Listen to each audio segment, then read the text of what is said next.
Yeah, please. He's I'm gonna get water up here, candidly. So if you could call me last, that would be ideal. Sure. Hey, Councilmember Waring. Councilmember Seekings. I am here. I'll be there in a sec. No, gotcha. Mr. Batista.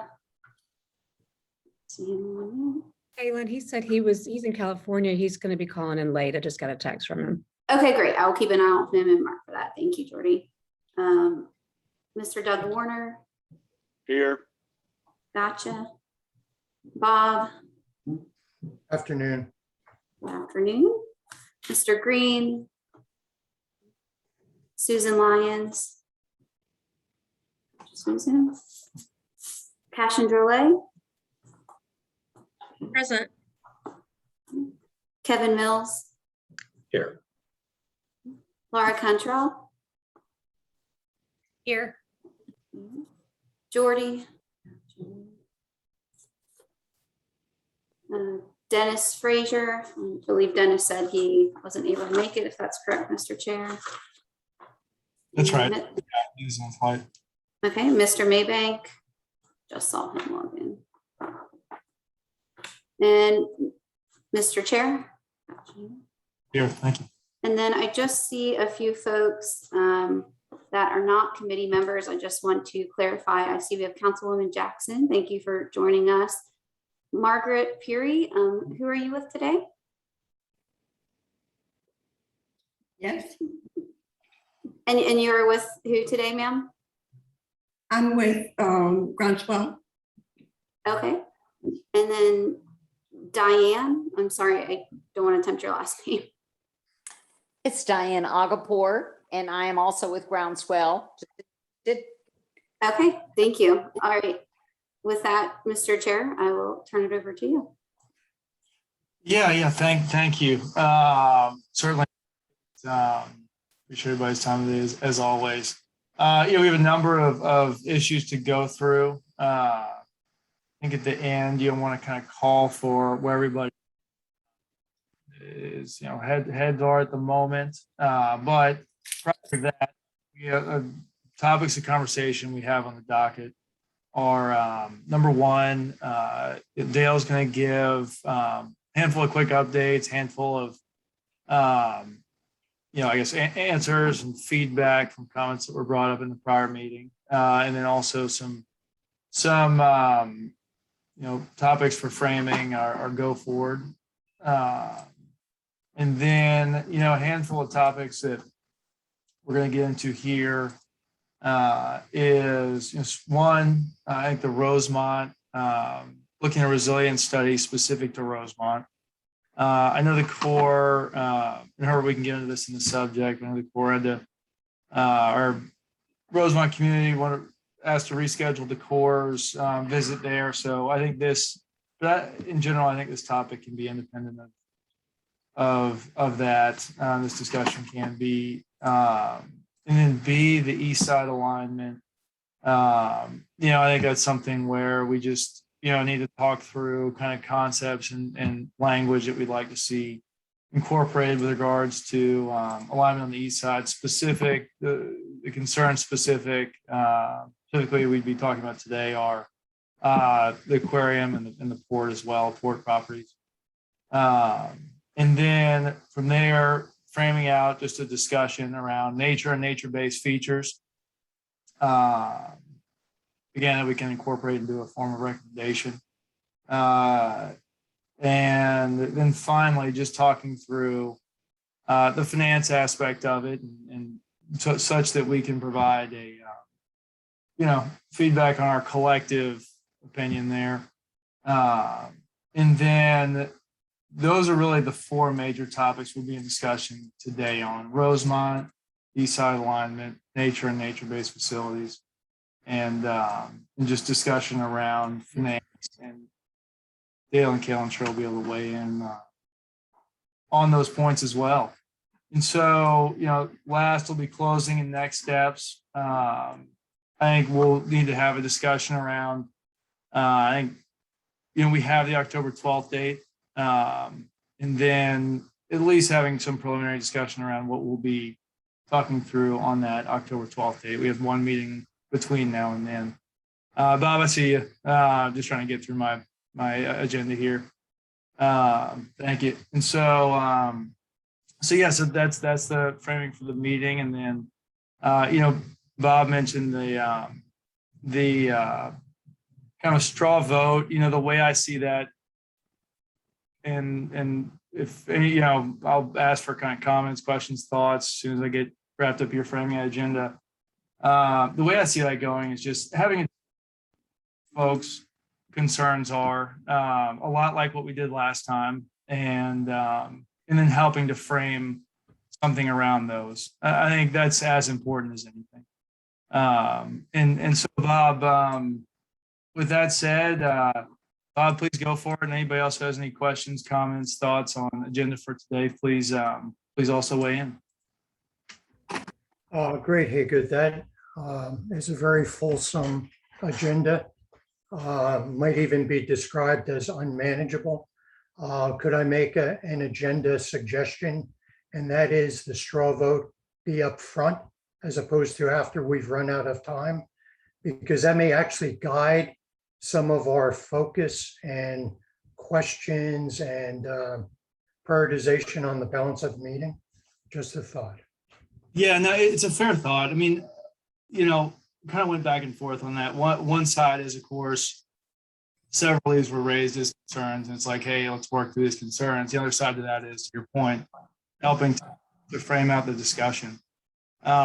Maybe a good kind of in between is or something that accomplishes both points there is, what concerns, and just please do, like as Bob mentioned, we have a full agenda. What concerns do people have right now that aren't listed on this agenda as far as broad topic items? That could be a way to help add additional thoughts or comments or color on there. Go for it, Cashin. Thank you, Mr. Chairman. So did you want to talk broadly about concerns now, or? No, I don't really. On the agenda. I Okay. sort of wait and get through the agenda. I think if there's just any like high level items or bullets, I can. Yeah, I mean, from a high level perspective, I think from where we sit, we think the $50 million in aesthetic mitigation is a starting point. But we would, like to see that number increased. The Civic Design Center has done some really dedicated work on proposing aesthetic mitigation and usability and all sorts of other things for the wall, for the seawall project potentially. And I'm not sure that $50 million will get us there. Understood. Thank you. We'll add that as a note. Laura, see your hand up. Thank you, Mr. Chair. I agree with Bob that this is an incredibly ambitious agenda, and we're going to have to really manage our time to get through all of it. To your question about, are there concerns that aren't listed in the ABCD on our agenda? Hey, good. I know you would be disappointed in me if I didn't bring up a concern being process, and not process for this committee per se in this particular concern, but process for how the work moves forward from into PED phase. And what I mentioned last time about the notion of trust and us being asked to trust that everything's going to work out and all of our concerns will be met. So I think I'd like to add that at least as part of a running list, if it's not something that we can give justice to during this meeting. Thank you, Laura. Got it. Okay. Thank you. Process going forward. Understood. And then Susan, I think I'm going to end with Susan and hand it over to Dale, and then to everybody's point. We have a lot to get through. So go ahead and start. Go for it, Susan. I'll be quick. As communications person, I would like to say that an ongoing problem has been the engagement of the city with the public. I sent around the latest copy changes to you all for our alleged information sheet. Hopefully everybody's been able to read it. I'm sorry it came late for the agenda, but the comments came late as well. So I would like to kind of wrap that up at some point soon so that we can give Dale something to take around and that we have something to put out there. But public engagement is a serious problem for the city in general. And certainly insofar as this, this project is concerned, I think there's a lot of either misinformation or non-information out there, and we can blame COVID, but I think we have to take some responsibility also for that. So that's my 2 cents. Thanks. Thank you, Susan. Okay, great. No, it's all noted. So Dale, I'm going to go ahead and hand it over to you to give the handful of updates, and then we'll launch into the topic 3. Great, thank you. Just Susan just mentioned engagement. Again, if for those of you who didn't see it, I sent back some of to Susan and others on that document that's being prepared. Some of my comments, not trying to influence or unduly influence anything, but just provide more information. And I think some of the suggestions I have will make an improvement to that text that's there, which I think will do a great service to the citizens. So thank you, Susan, for taking that lead. And you're catching all of the, you're in the middle and you're catching all the arrows, but you're doing a yeoman's job. And thank you for doing that. On engagement, you know, there's 2 things here. We've been talking to state reps and state senators and federal senators and all that since the optimized plan was released.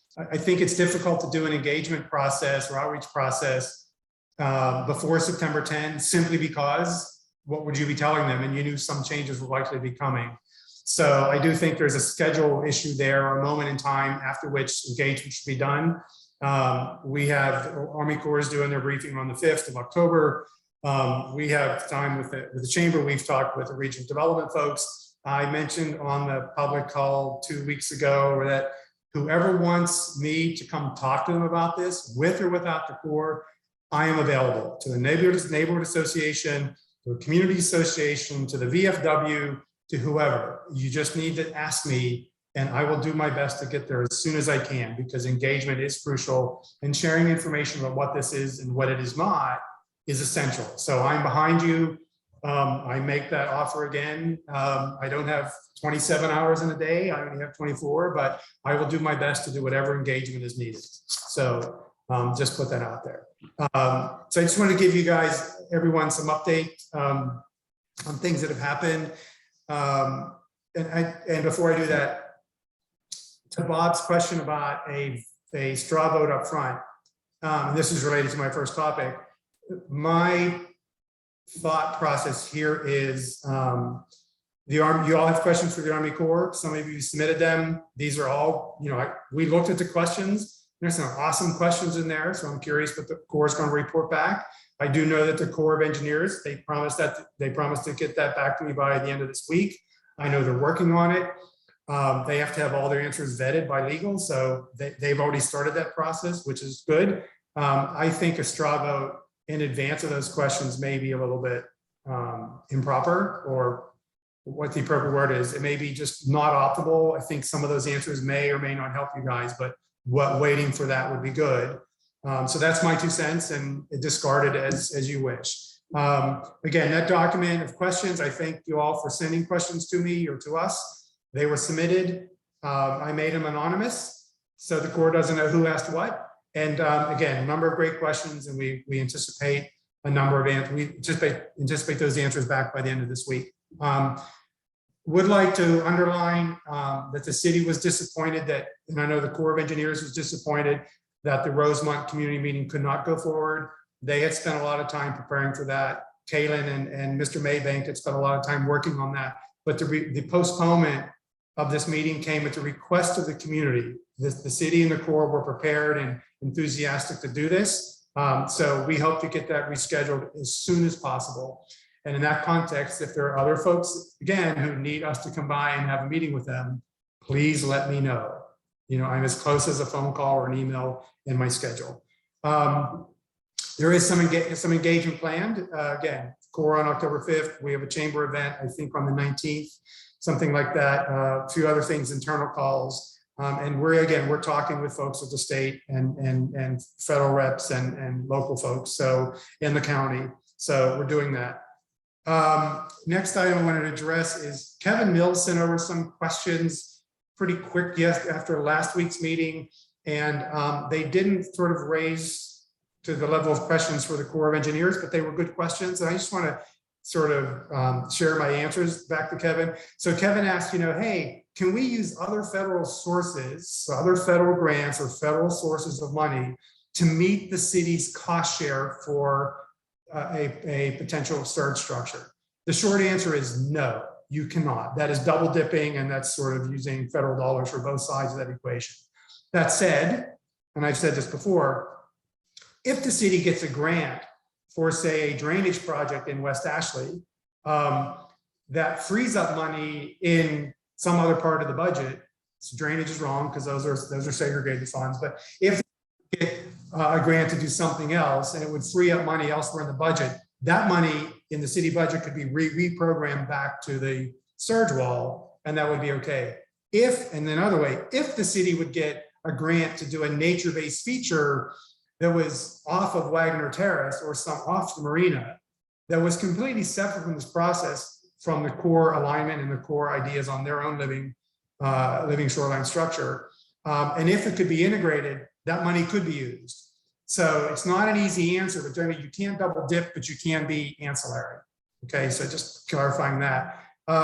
Kevin asked, hey, if we move into PED, are we committed to everything? Short answer is absolutely not. The city can decide at any given moment that it wants to pause the PED because it doesn't have the money, because there's a recession, or because something else happened, COVID happened, or the city can say, you know what, we don't like how the Corps of Engineers is engaging with the city in PED on this particular shoreline or that particular alignment or whatever. The city can just pull back. Okay, so keep in mind that you're not committing the whole thing. We can pull out at any time. And what you would lose there is simply the amount of money that had been invested in PED up till that moment. And we do not have to pay back the Corps of Engineers for their contributions in PED. So it's just, we can move out at any time. Important thing. Bob also asked, hey, we have some of these other ideas, the Sherwood, the biohabitats, these other great ideas. Can we use other processes to model those? Do we have to use the Corps to model those for us so we better understand? The answer is yes. However, it's not an easy yes, because you're going to have model outputs that equal the way the Corps does these processes, so their economic and technical and engineering models can digest those other model outputs. So what you're going to need, and this is where it gets real tricky, you're not all modelers, but neither am I, but I've watched it. You're going to need money for folks to set up the model. You're going to need to have a rational definition of what the alternatives are, where they are, what they intend to do. And then you have to get the programmer to put that in the model. So then you run your base analysis model, sort of your beginning start, your beginning model, like what are these conditions? And then you run your alternative model, runs against that. And then you get outcomes. And then those outcomes need to be translated in a way that the Corps of Engineers can digest it into their process. So it's fairly expensive. If someone wants to do that for free, and VIMS, the Virginia Institute of Marine Sciences, has a wonderful tool that Kevin has talked about. Again, I don't know if it is easily integrated into Corps outputs, but that's a way, but it is not free. And it has to be done within, you have to do this within a reasonable amount of time. So again, just keep in mind that that's there, but it is not as simple as, hey, can we run other models or other alternatives? So those are those questions that Kevin asked, and I thought they were very good questions. I promised you all last week that I would find out the contours of what's going on in Miami with the Miami-Dade CSRM project, and they call it the Back Bay and whatever study is a funny name. So I did. I spoke with the CRO there, and I'm sharing this with you, and he is aware of that. So it's a sensitive issue down there right now. There's a lot of misunderstanding about what the Miami alignment is and is not. and a number of factors that he suggested that are at play that are not well understood. One is, according to the CRO, there has not been an extensive amount of interaction between this city, county, Miami-Dade and the Corps of Engineers that are doing this project. So this project is being done for them by the Norfolk district, not by the local district. Okay, so the collaboration that has been underway there has not been as robust between the city or the local sponsor and the Corps of Engineers. Okay, so that's important to keep in mind. The Jacksonville district has had some oversight of this, but the modeling and all those other things that are being done here, it's being mostly done by the Norfolk district. It's just because they had surplus capacity. And that is often how the Corps of Engineers does this. And then they do it with HERDIC, which is the research lab from the Corps of Engineers in Mississippi. There is confusion between what is called an ongoing beach study, so a beach nourishment study for Miami Beach, and the CSRM project for the city of Miami. And as you know, Miami Beach is eastward of the city of Miami with Biscayne Bay in between it. And people are confusing those two studies. One is a much longer study and one is clearly nature-based. If you're adding sand onto a beachfront, that is a nature-based solution. And so the concept of nature-based solutions being excluded or included into the Miami-Dade CSRM project has been a bit mangled. So that's something he thinks is causing some challenging there. The alignment, so the structure that they have proposed for Miami-Dade is not a coherent linear structure.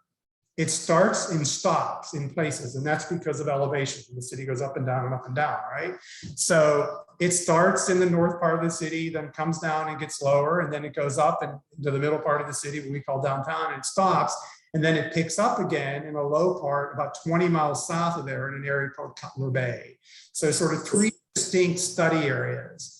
And it's a T-wall only, and it splits, goes down streets on either side of the street, as we've seen here in Charleston, but it is truly splitting poor neighborhoods and rich neighborhoods against each other. So one poor neighborhood is split in half and a rich neighborhood is split in half. And there's a lot of facilities, museums and aquariums and other things, sound familiar, that have been left outside because of the elevation of those things.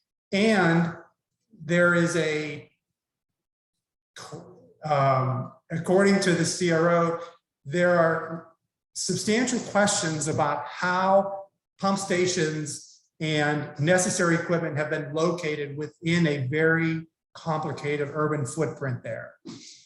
Okay, so a lot of challenges, not the same amount of interaction or give and take, much more complicated alignment. And then the public information that has been put out on why the city pulled back is headlined with the city wants more nature-based features. That is true, but only for one section. And this is this section of the CSRM project that is in Cutler Bay, where you have an existing mangrove. And then behind the mangrove, you have a structure that would then deal with whatever the mangrove surge, the mangrove itself cannot deal with. And people have said, hold on a second, why don't we do more to restore that mangrove? And that is a nature-based feature, and it looks like that could happen there. And I don't know what the Corps of Engineers said about that, but that is something that the city wants to pursue because you have this existing mangrove. As I said, mangroves work pretty well against surge if they're dense enough and if they're big enough. So that's going on. So look at my notes here. So they have requested an LPP. They have requested a pause in the study. And they realize also that their CSM authorization is at risk because of that. They have requested additional resources from the Corps of Engineers. That goes up to the Assistant Secretary of the Army. So the highest military person in the Army Corps of Engineers who works for the, no, that's the civilian, so that's the ASA.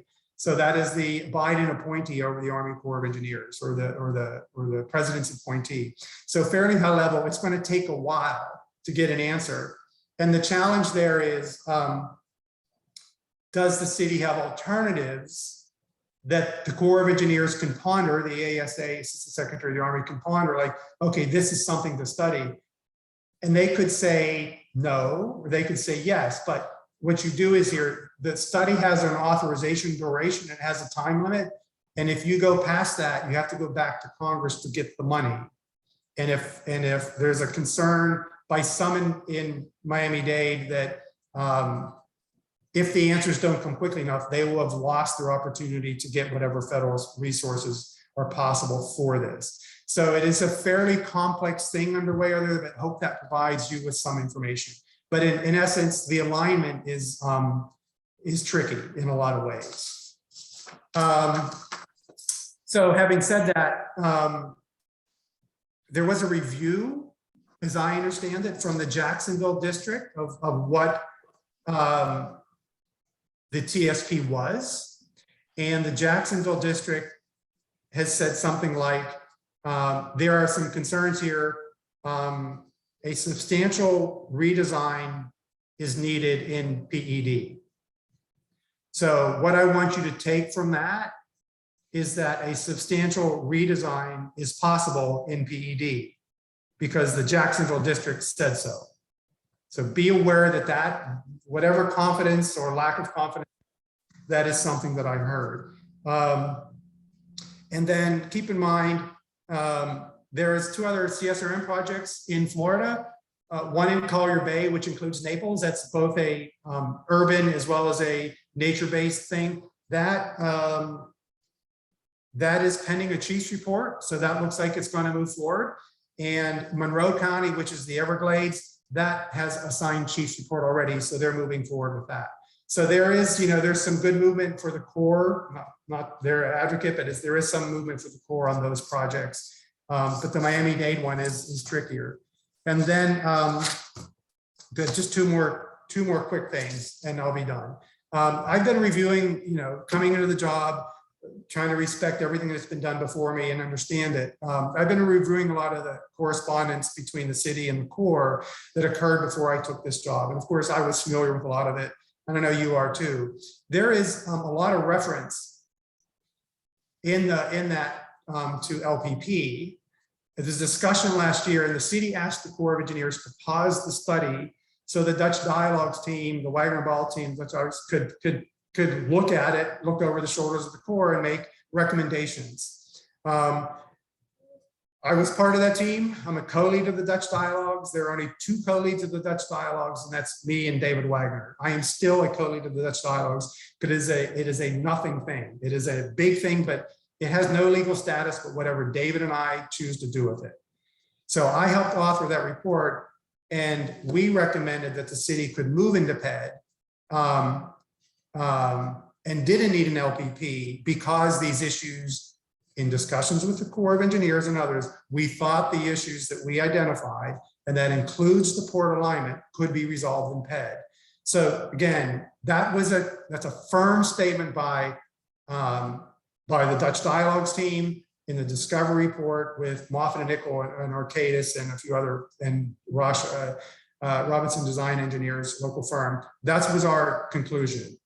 The city has told the Corps of Engineers in a letter from the mayor sometime in December 2020 that it was looking forward, that the Dutch Dialogues team concluded that no LPP was needed and was looking forward to completing the study and to moving into PED. That has been officially communicated by the city in December 2020. So I just want to put that all out there, that there's been some look at this already, and that's it. And then finally, I'm going to editorialize a little bit, but I strongly believe that this committee and perhaps the city council is thinking improperly about the nature of the decision it has coming up in front of it. And that is because this decision is not about, are we going to buy a $1.1 billion structure that is just a line on the map? The answer is that's not what this decision is about. The question is not, are we going to forego any and all opportunities to perfect this alignment in the structures interface with city resources and the city environment going forward? That is not what this question is about, because that's not it. Those things get decided in PED. We are not going to commit the city by this decision to move into PED to spending $385 million willy-nilly.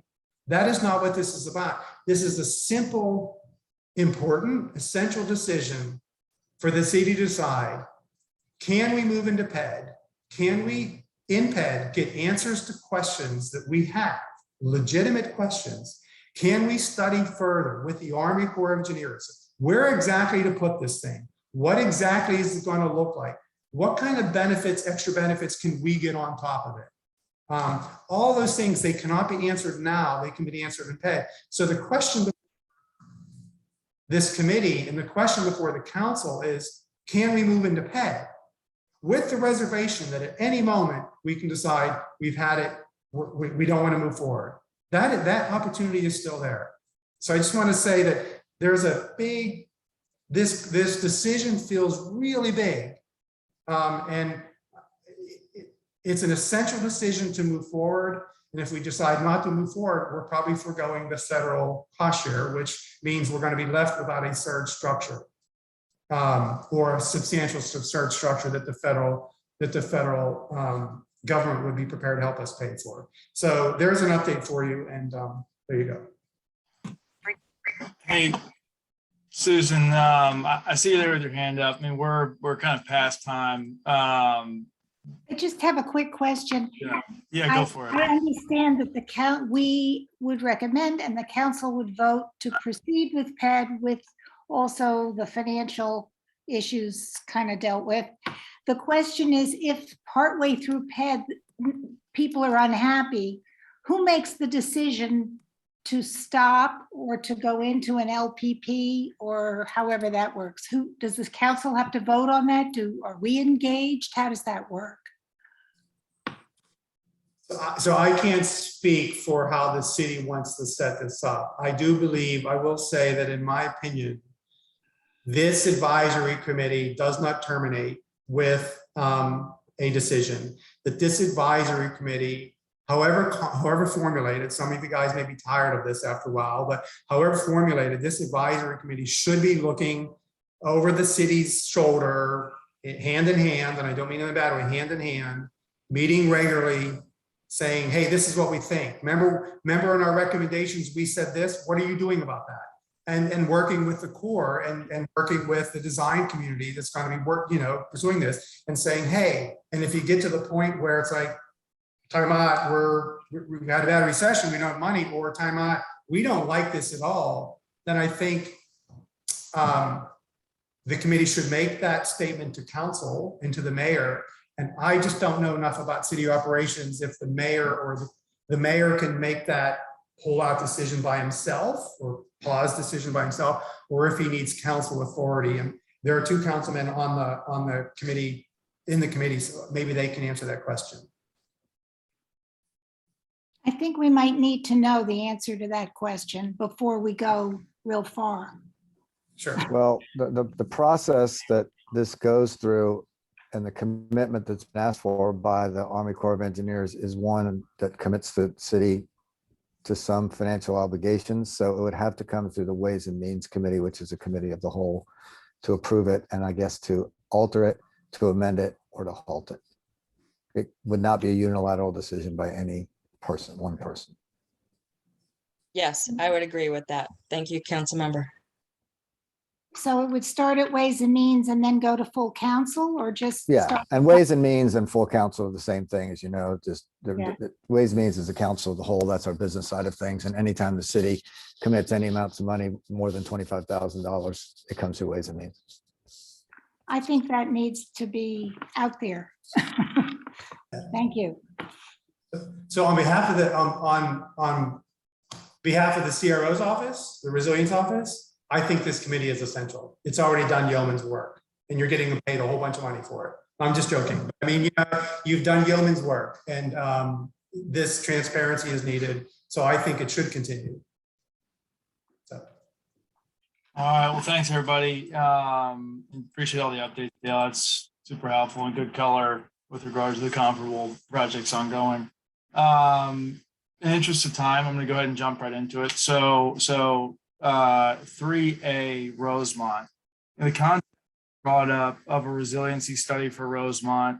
I know Herbert's brought up several issues. A lot of those issues have been addressed, but a lot are outstanding. I know that the Corps met there once because I was there. It was a good walkthrough, good meeting, but again, still several outstanding issues, and it was reflective of the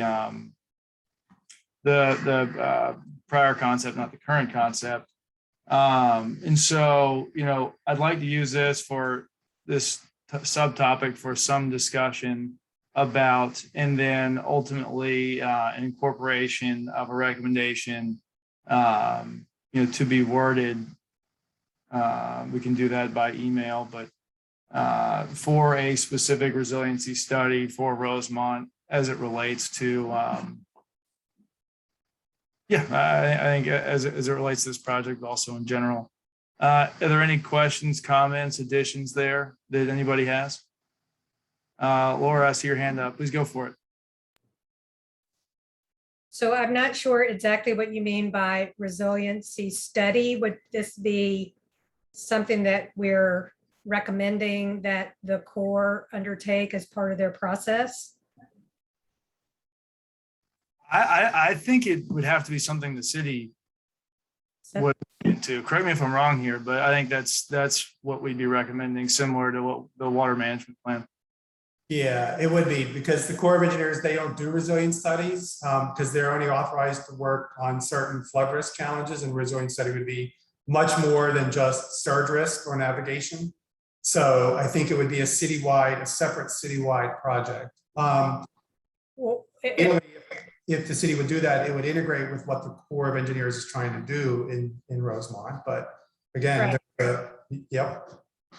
So to add to that, I think it's critical that, I know that the city and the Corps are eager to meet with the community and have, that's in the works. I get that.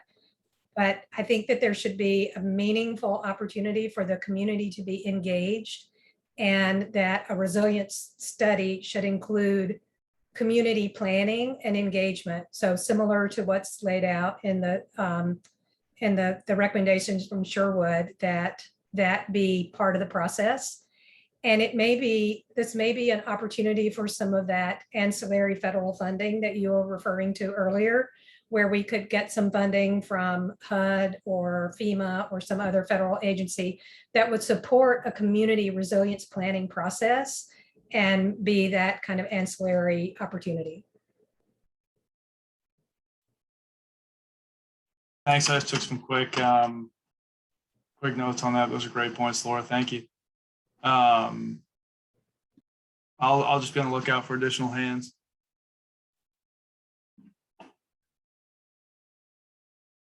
Herbert, I see your hand up.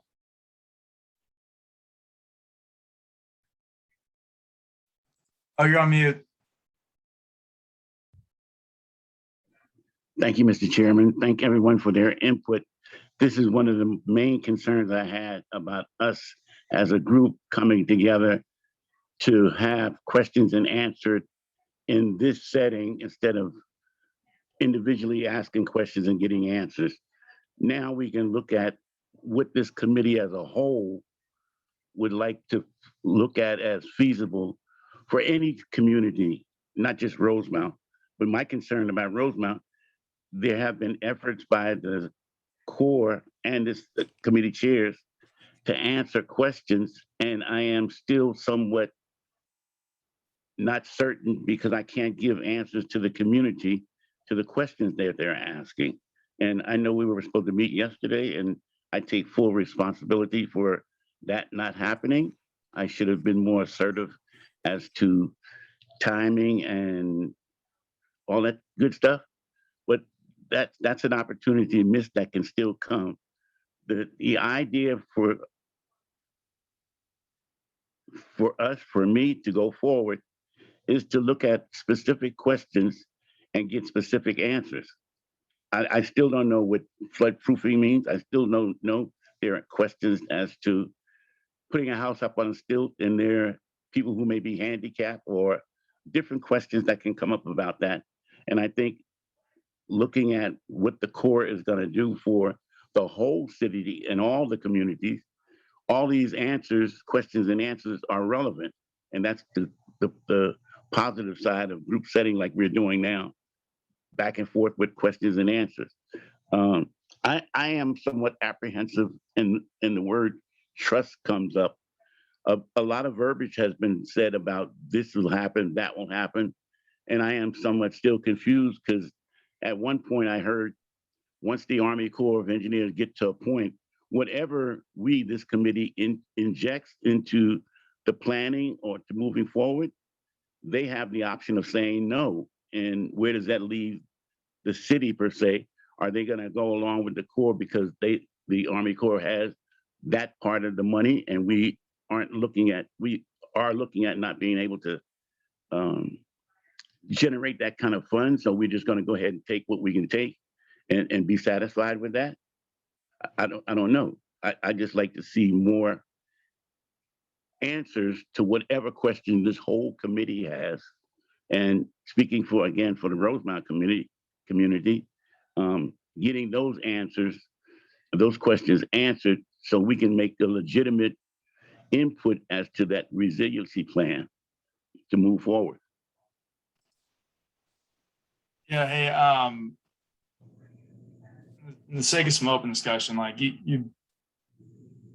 I can't personally answer any questions. I know the committee as a whole, and we talked about it. I think our general agreement here is that we're here and advise capacity and not an information general capacity. But with that said, I know what I can do, which is figure out who has specific answers and direct you to them, or direct them to you and direct them to the committee and direct the committee to them. So I think that's a lot of what we're doing here right now in this specific subtopic, the specific agenda item is, again, I personally, I don't think anybody on this committee can answer, how we can ensure the resilience aspects or whatever, how resiliency risk for Rosemont. But I do know that as a committee, we can do exactly what we're doing right now, which is discuss and make a recommendation for a resiliency study to be undertaken by the city. And so, that's a lot of the reason this agenda and other agenda items are on here, is because, this is something we can do as a committee. I don't know if anybody has any thoughts on that, but that's just what immediately comes to mind. Herbert, a couple of weeks ago, I told you your questions that you passed to Haygood and that I saw. Caitlin and I talked one-on-one with the Corps of Engineers about those questions. I think you and I offered to have a call with you to discuss those, and we passed those again onto the Corps of Engineers, and they were prepared to address them one by one in the community meeting that was scheduled for yesterday. So they are still prepared to do that, and they will do that whenever we get this rescheduled. If you want to have a discussion with me one-on-one or with the whole committee at a next meeting about those answers, I'm happy to do that. Those answers have been vetted. Some of them, there's one question that they have trouble answer. They answer the 7 of them, there are answers for. Your question about what happens when you need to have accommodations on a home to be elevated, it's legitimate. That is legitimate. And as I understand it, is if the accommodations are needed, that will be borne by the federal sponsor. So if you need an elevator or a ramp, wheelchair ramp up to your home to be able to get in your elevated house, then that is paid for by the federal government, because that is part of the flood proofing process. Okay, so these are just, someone else had a wonderful question last week, like, oh, I never thought about that. So this committee's role here is just essential, and these are good questions. And again, when we pass them to the core, I think they're doing their best to answer them to the best of their ability. Again, some of the questions may need a study in PED or review in PED before you can answer them. So we may not have those answers, but we're trying to be transparent here. Those questions have been forefront with me, and I've offered, to everyone that I will run through them with you or with the Corps of Engineers at your request.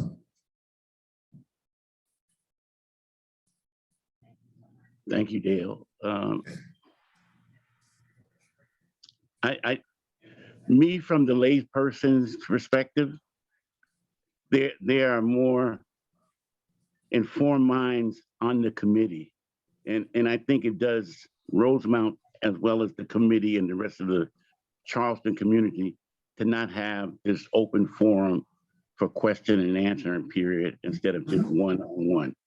And that's where and I totally appreciate you offering your services to like meet with me and whatnot. And unfortunately, this last episode or incident came at a moment in time where scheduling and other occurrences came in and it just didn't happen. I'm not discouraged by that. The fact that we can still meet and fulfill whatever agenda we want to put forth can happen. I just would hate to see whatever could be done for Rosemount or any other community in the Charleston Peninsula get pushed along down the road, and it gets to a point of a timeline and nothing can be added or be done. I'd hate to see that happen.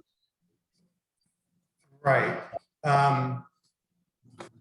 So I understand how things happen. Again, I'm happy to bring the Corps of Engineers to this call to say, here are Herbert's 8 questions or 15 more, whatever. They need to be in writing. So they need to be legit questions. They need to be questions in writing that can be answered.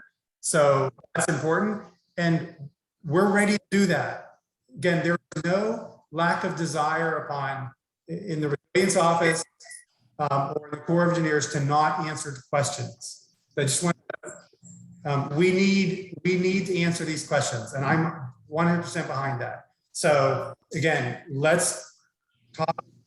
Hagan and I will talk about how we get these questions answered, and maybe I'll just submit them to the Corps and they can answer them in writing and they'll be part of this. I'll submit them again into the Corps and say, give us your answers in writing because the whole committee wants them. And that's easy enough. I can do that. I can do that when we hang up today, if you want me to do that. Okay? Again, thank you, Dale. Sure. And Herbert, for that point, having listened,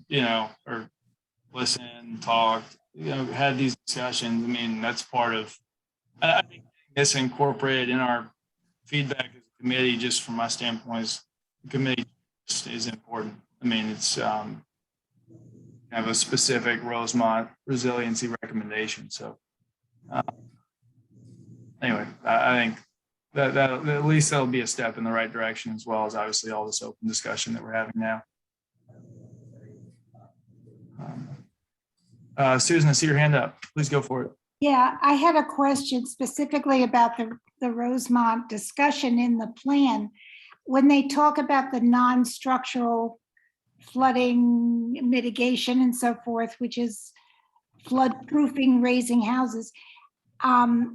Sounds nice, but I was wondering whether the Corps has any examples of success with those kinds of mitigations that they're recommending here.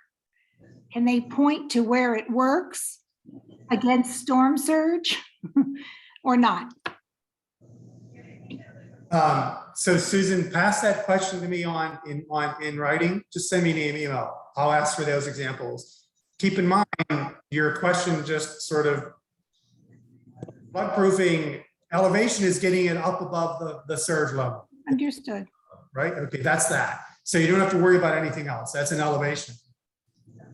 dry floodproof and wet floodproof homes. And that just depends on what's going on there, right? It's what's going on in the house. And then how do you optimize that? And that'll be then to the 12-foot level. And the third event comes in at 13 feet.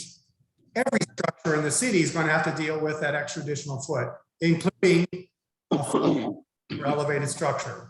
So it's that 12 feet is sort of important because it sets the foundation or the baseline of what the protection level is and then is not. So, but your question, like strong examples, again, don't even send it to me. I will just ask the Corps. Let me just write it down and I'll see if they have, and I know there are examples of flood-proof homes elsewhere in the US. I just don't know if the Corps of Engineers has been part of those, that process, okay? Yeah, I just want to know if it works. Yes.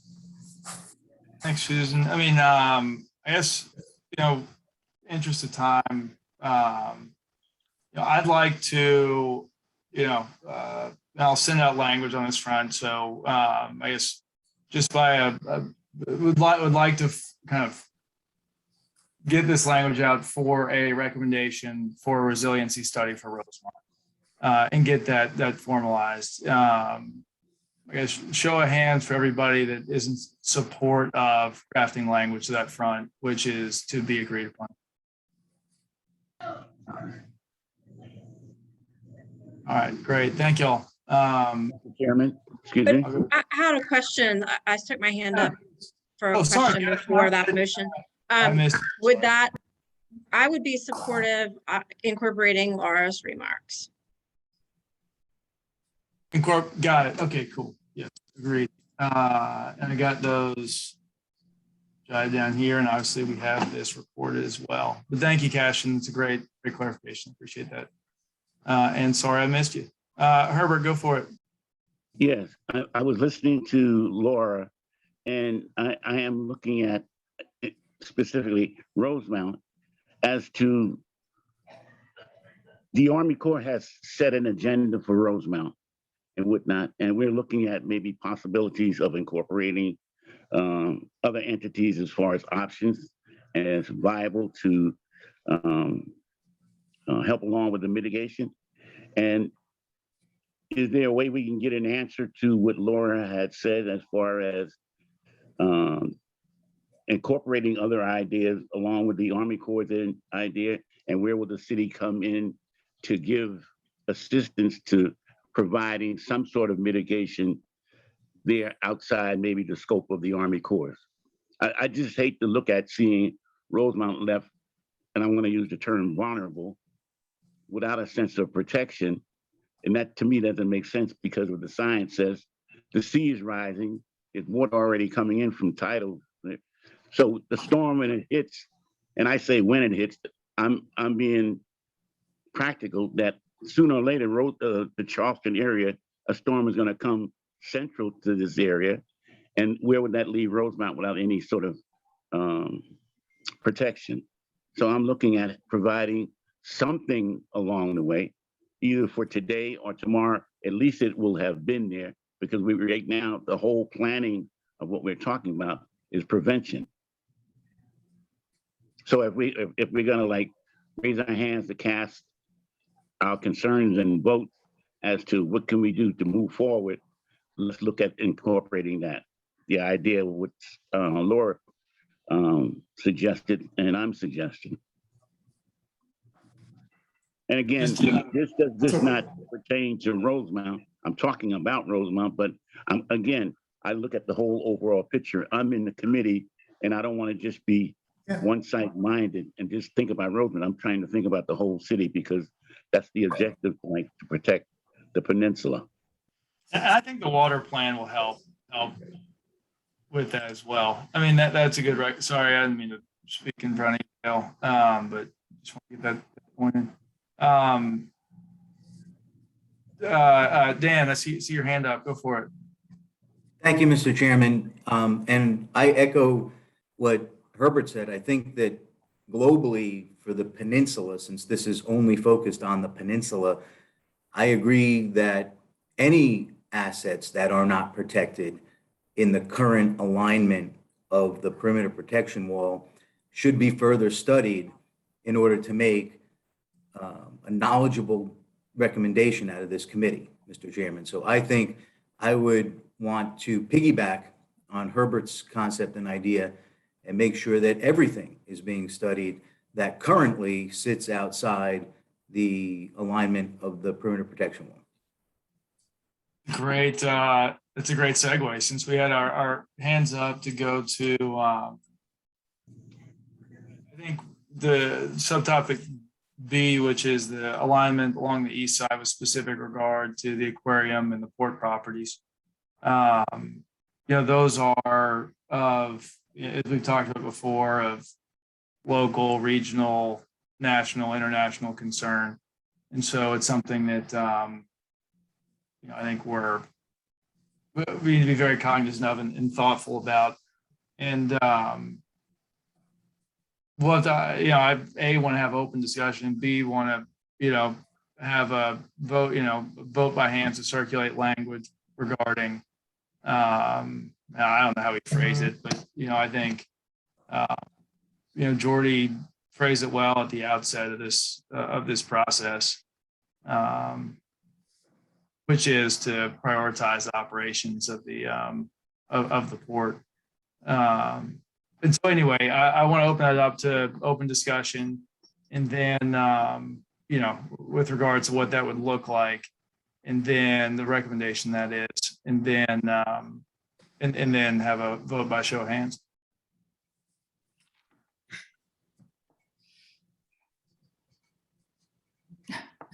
I know, if anybody has any comments or thoughts there, please, So I was caught in the middle of all this in some ways, and that's my job. The other couple weeks ago, I want to reiterate that through the discovery report analysis, of which I was a lead part of, and on behalf of the Dutch Dialogues team or the discovery report team, we strongly recommended that the alignment be moved eastward as far as possible to make it rational and coherent. We were told by the Army Corps of Engineers that at the outset, when they started this study in 2018, that that's what they wanted, but they didn't get port approval or whatever to do that, so they didn't. That said, it is in the city's comments that are part of the optimized draft released on September 10th, that the city wants the port within the line of protection. We strongly believe that without a doubt. Question that we have, and I know there are no engineers here on the call, I don't think, but what does that mean? Does it mean in the water, which brings with it a whole different cost and constructability and environmental permitting challenge, as well as a navigation channel impact challenge?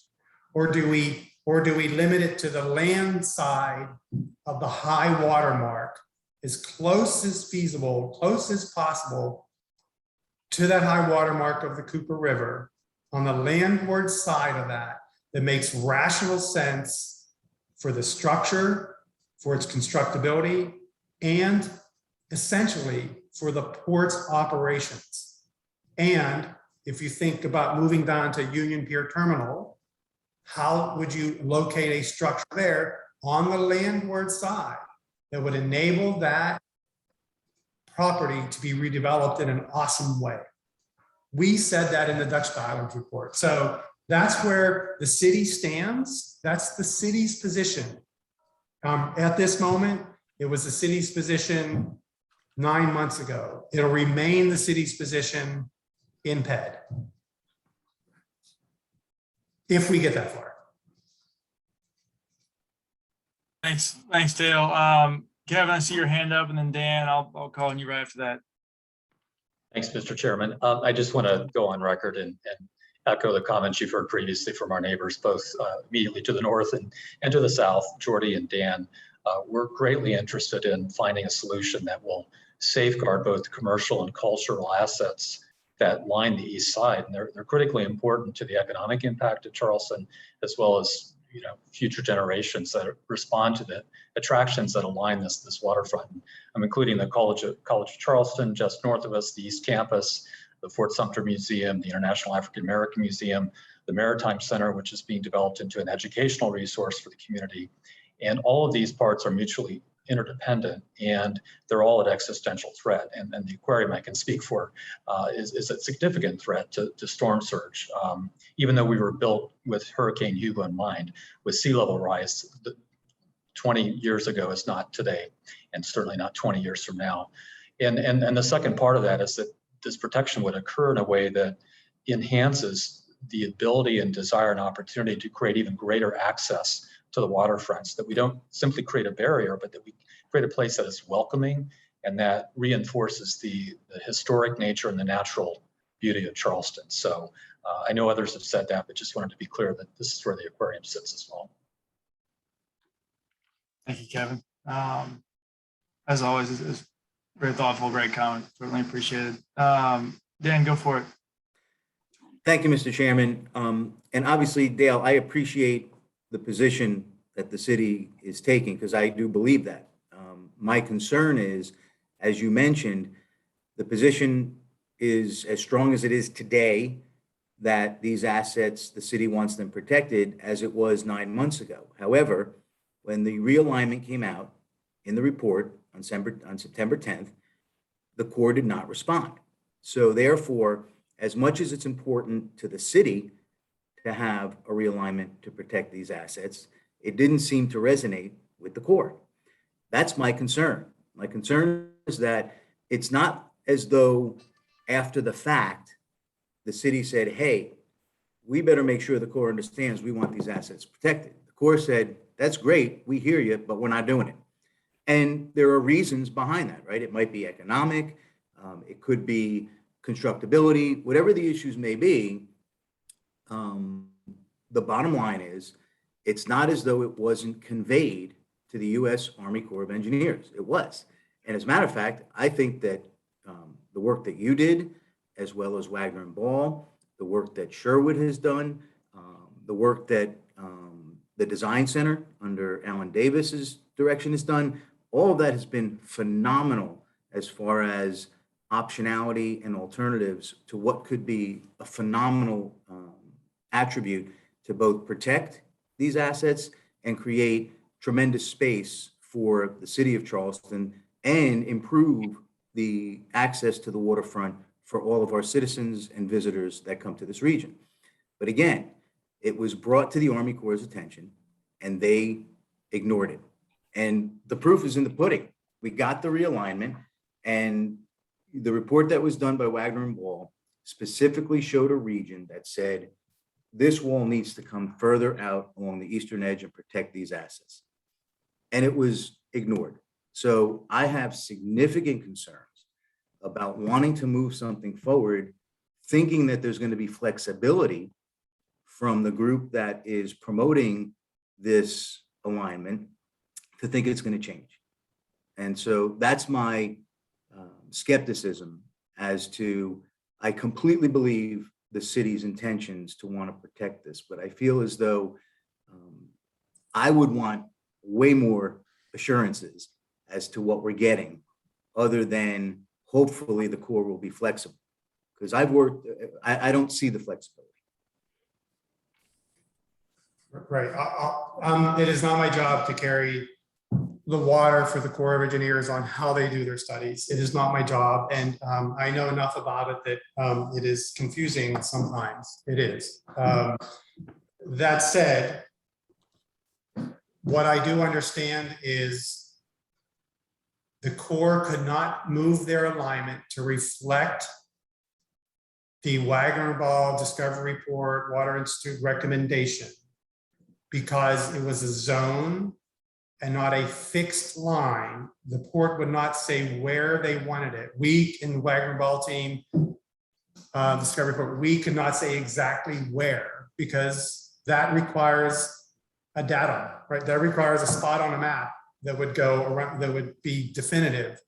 And that definitive line is what the Corps of Engineers needs to run their model against for protection, for overtopping, for interior hydrology. So for capturing the amount of stormwater that's going to come over, the water overtopping that would come over top of it, for pulling the water behind it, for real estate acquisition costs, and for constructability costs, right? So without the definitive line, they couldn't do that. And the definitive line is quite easy on East Bay because it's the sidewalk. And that's public property, so there's no acquisition cost there. And so not my job to defend the Corps, but I know that is my summary of their answer to that question.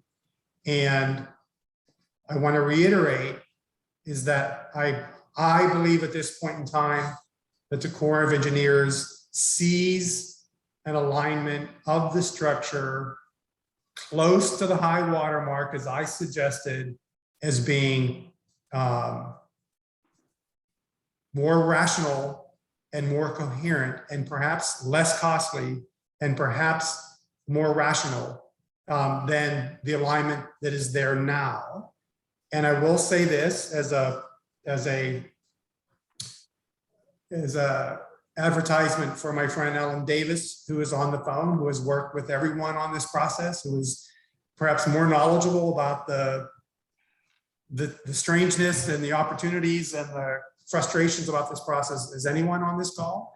Alan has done yeoman's work to show how this alignment, where this alignment could be, what options are for this alignment, how it could be multi-beneficial, how it could do a lot of different things. And I hope, we hope that you guys will be willing to listen to him next week to give a summary of all the things he's done here, because it is just yeoman's work. And I think you all he deserves that you listen to him, that you listen to what he's done, because it is on behalf of the city, his love for the city, that he has done this. And it shows a potential way forward that may in fact answer a lot of them. There are a lot of questions that I have about this. I don't dive into murky water easily either, right? So it's sort of foolish, can break your neck, right? So, but Alan has done some work here that will help us all understand better what's possible and how you can improve this thing.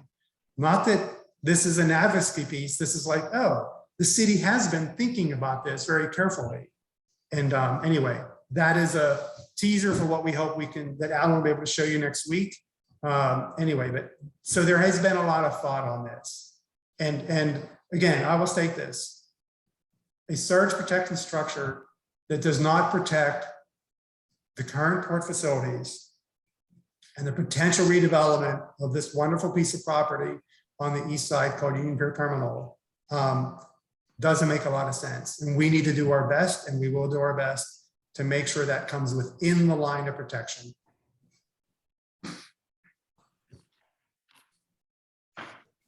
Thank you. Jordy, I saw your hand up earlier. Are you? Yeah, I just want to say, well, thank you for that. Thank you for that, Dale. As always, I know we've had these conversations and we know where the city is on it. We'll be looking at solutions with the Corps, and the engineers can figure that out. Like you say, I'm not an engineer. I don't know that there's one on this call, so we'll see that. I will point out though, if what is to this committee is a question about some sort of directive on this front, I will be asking for much stronger language than what was submitted in the non-federal sponsor comments on the matter, which were, and I've got it pulled up on my screen here. It says currently the city is in discussions with the port for potential realignment of the wall along SCPA property.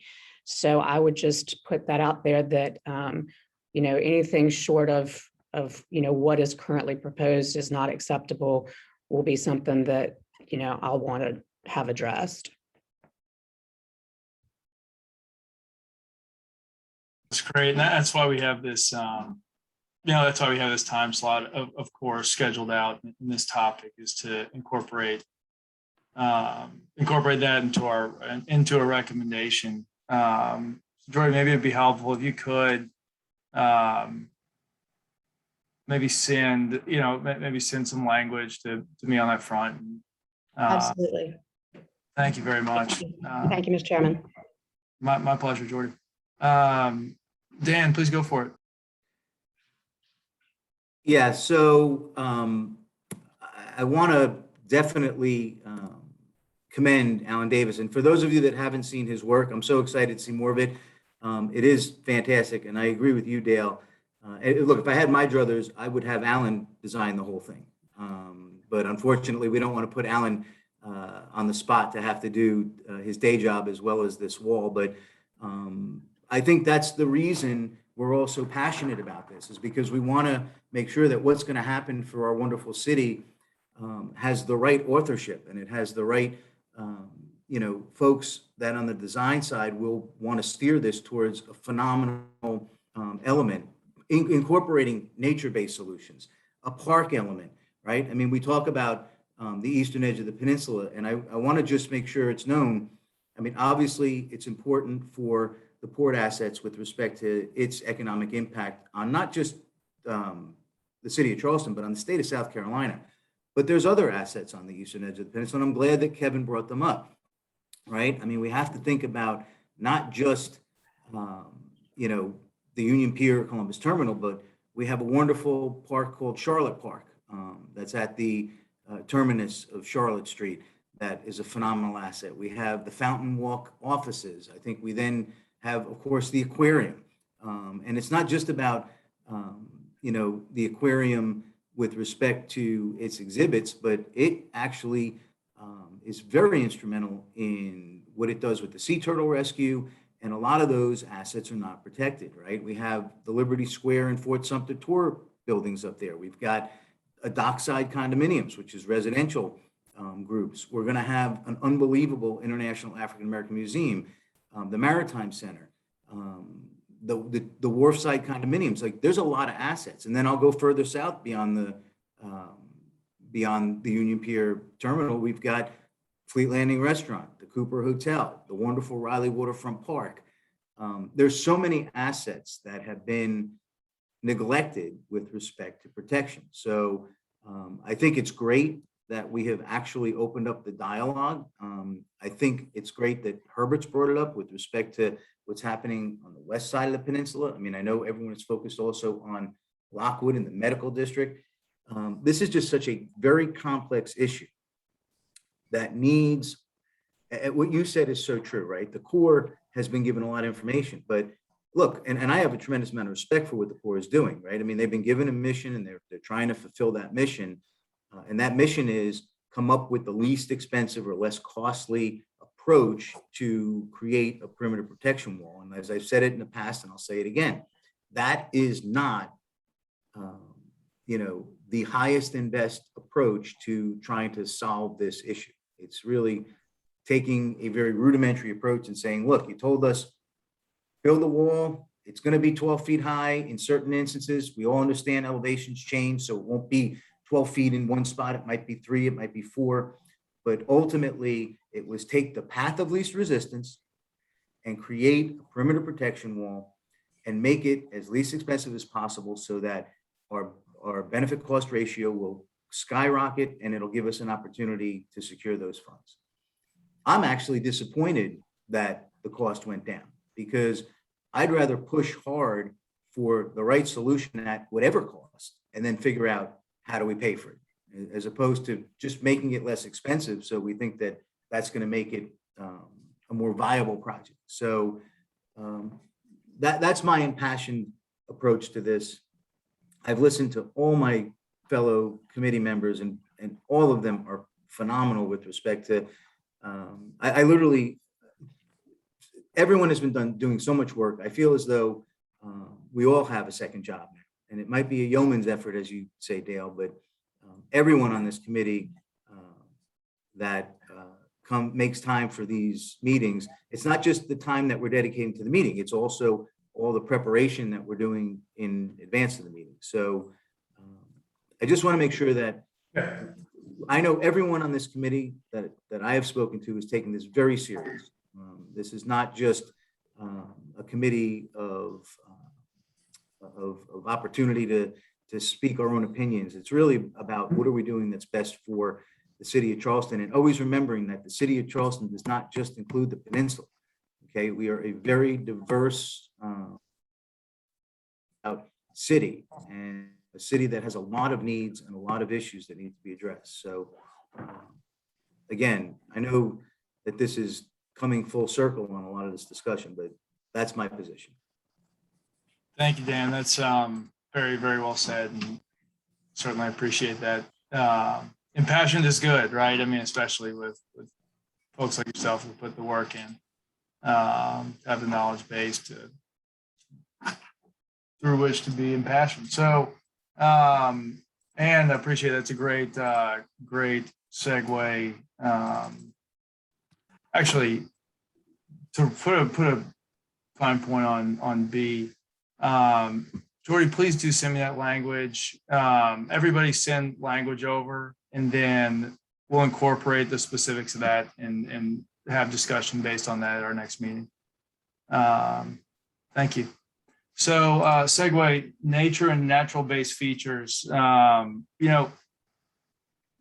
that topic, actually, Dan, another good segue. Alan Davis is available to present to us at the October 6th meeting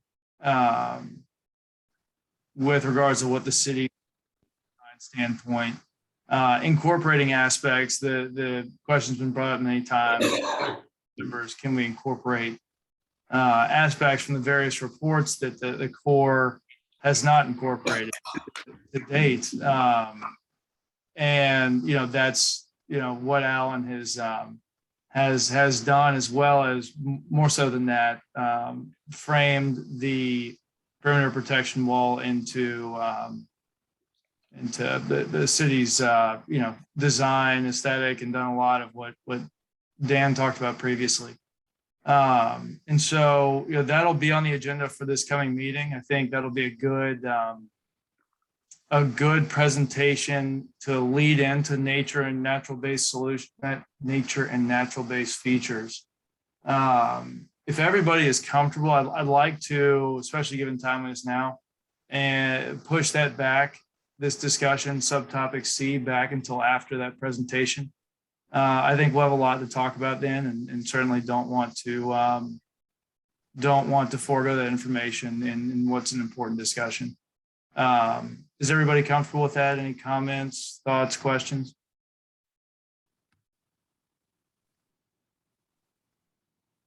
Great. So that's what we'll do. Moving on to finance, and Alan, we're very excited to get that presentation, and thank you for offering to do it. Moving on to finance. So parameters for federal funding, Dale talks about that a little bit earlier on. But with that said, it sounds like with regards to, for example, the Rosemont resiliency study, potentially there's, some federal funds for that, given that it's outside the scope of this specific project. Now, I think what I'd like to use this time for is discussion around, I think there's been a lot of concern about obviously reasonable concern about, hey, are we signing on to fund the full, $250 million non-federal cash outlay for the non-federal match? And I think that is a question. I mean, it's been brought up several times in this committee that we as a city are able to, at any point, if we run into, whether it's internal or external, a circumstance that would not allow us to go forward, or where we would not be able to or not want to go forward, at that point we can push away from the project and go our separate ways, so to speak. And so I do want that to be, I'd like to have discussion around this. I think it's a relevant recommendation to say, hey, if at any point we need to clarify that, if at any point we elect, based on a series of circumstances, not to move forward, we need to be able to withdraw from the withdraw from the project. Or if we run into an prohibits us from moving forward. And so anyway, that's an open discussion point. One that I'd like to form a recommendation around, but one that I think has been brought up Do it or don't want to do since the it. beginning. We knew that. So with that, I'll kind of, I've shared my thoughts on it. I'll open up to the floor for additional commentary there.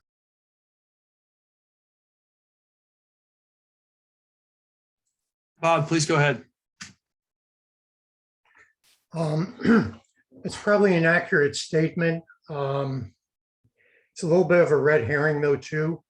If the city's not going to commit to the whole perimeter, then it shouldn't commit, because if you track the value of this infrastructure against the percentage completion, there's really no value until it's done.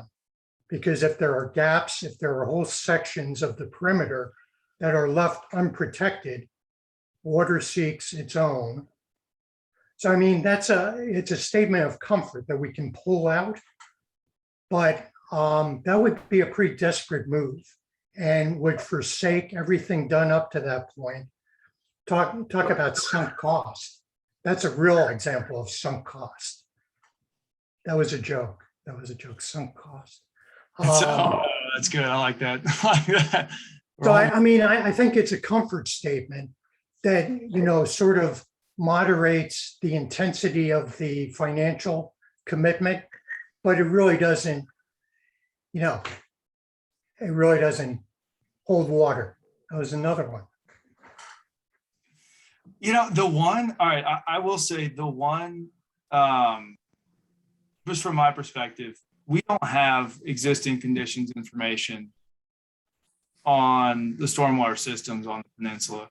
We don't have existing geotechnical information for the peninsula for a lot of it. We don't have topographical information for a lot of the peninsula. So I do think that I agree with what you're saying.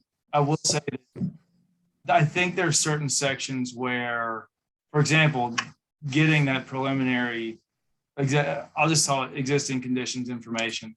I think that's of value. I think that's money spent at a market rate that we would, Dale, correct me if I'm wrong here, but we would have a match for. So to me, that's relevant.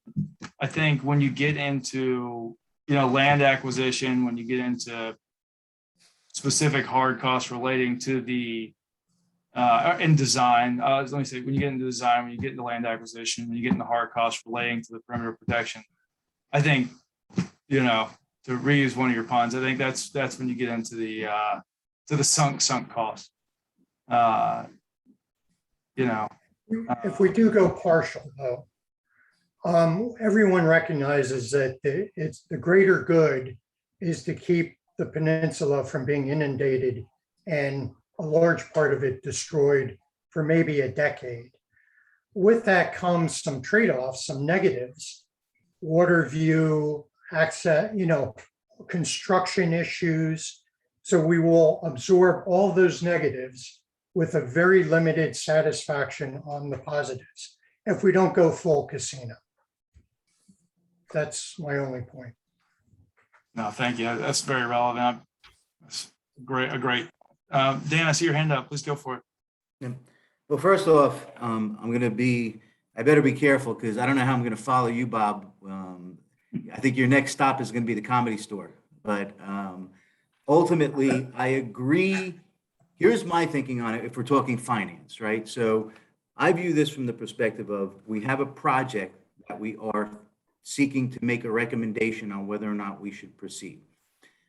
What we've asked for in the past was a forecast, right? Because aside from the fact whether we decide to pull out of the project and have some cost, ultimately the market may dictate that we have to stop the project. So to me, I'd like to see what does this, if it's a 20-year build out, I mean, we see 20-year pro formas, 30-year pro formas. It's not unusual.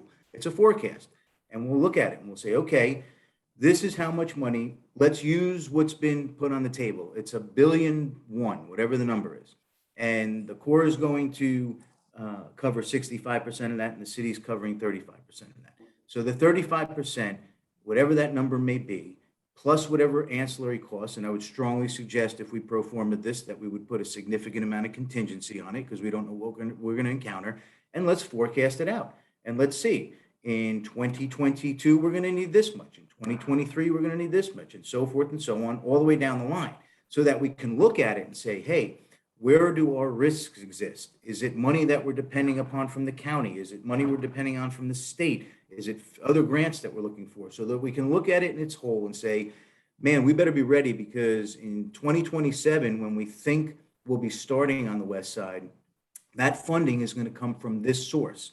And at least we know that we can start to mitigate where those sources may be. We haven't been given any of that, okay?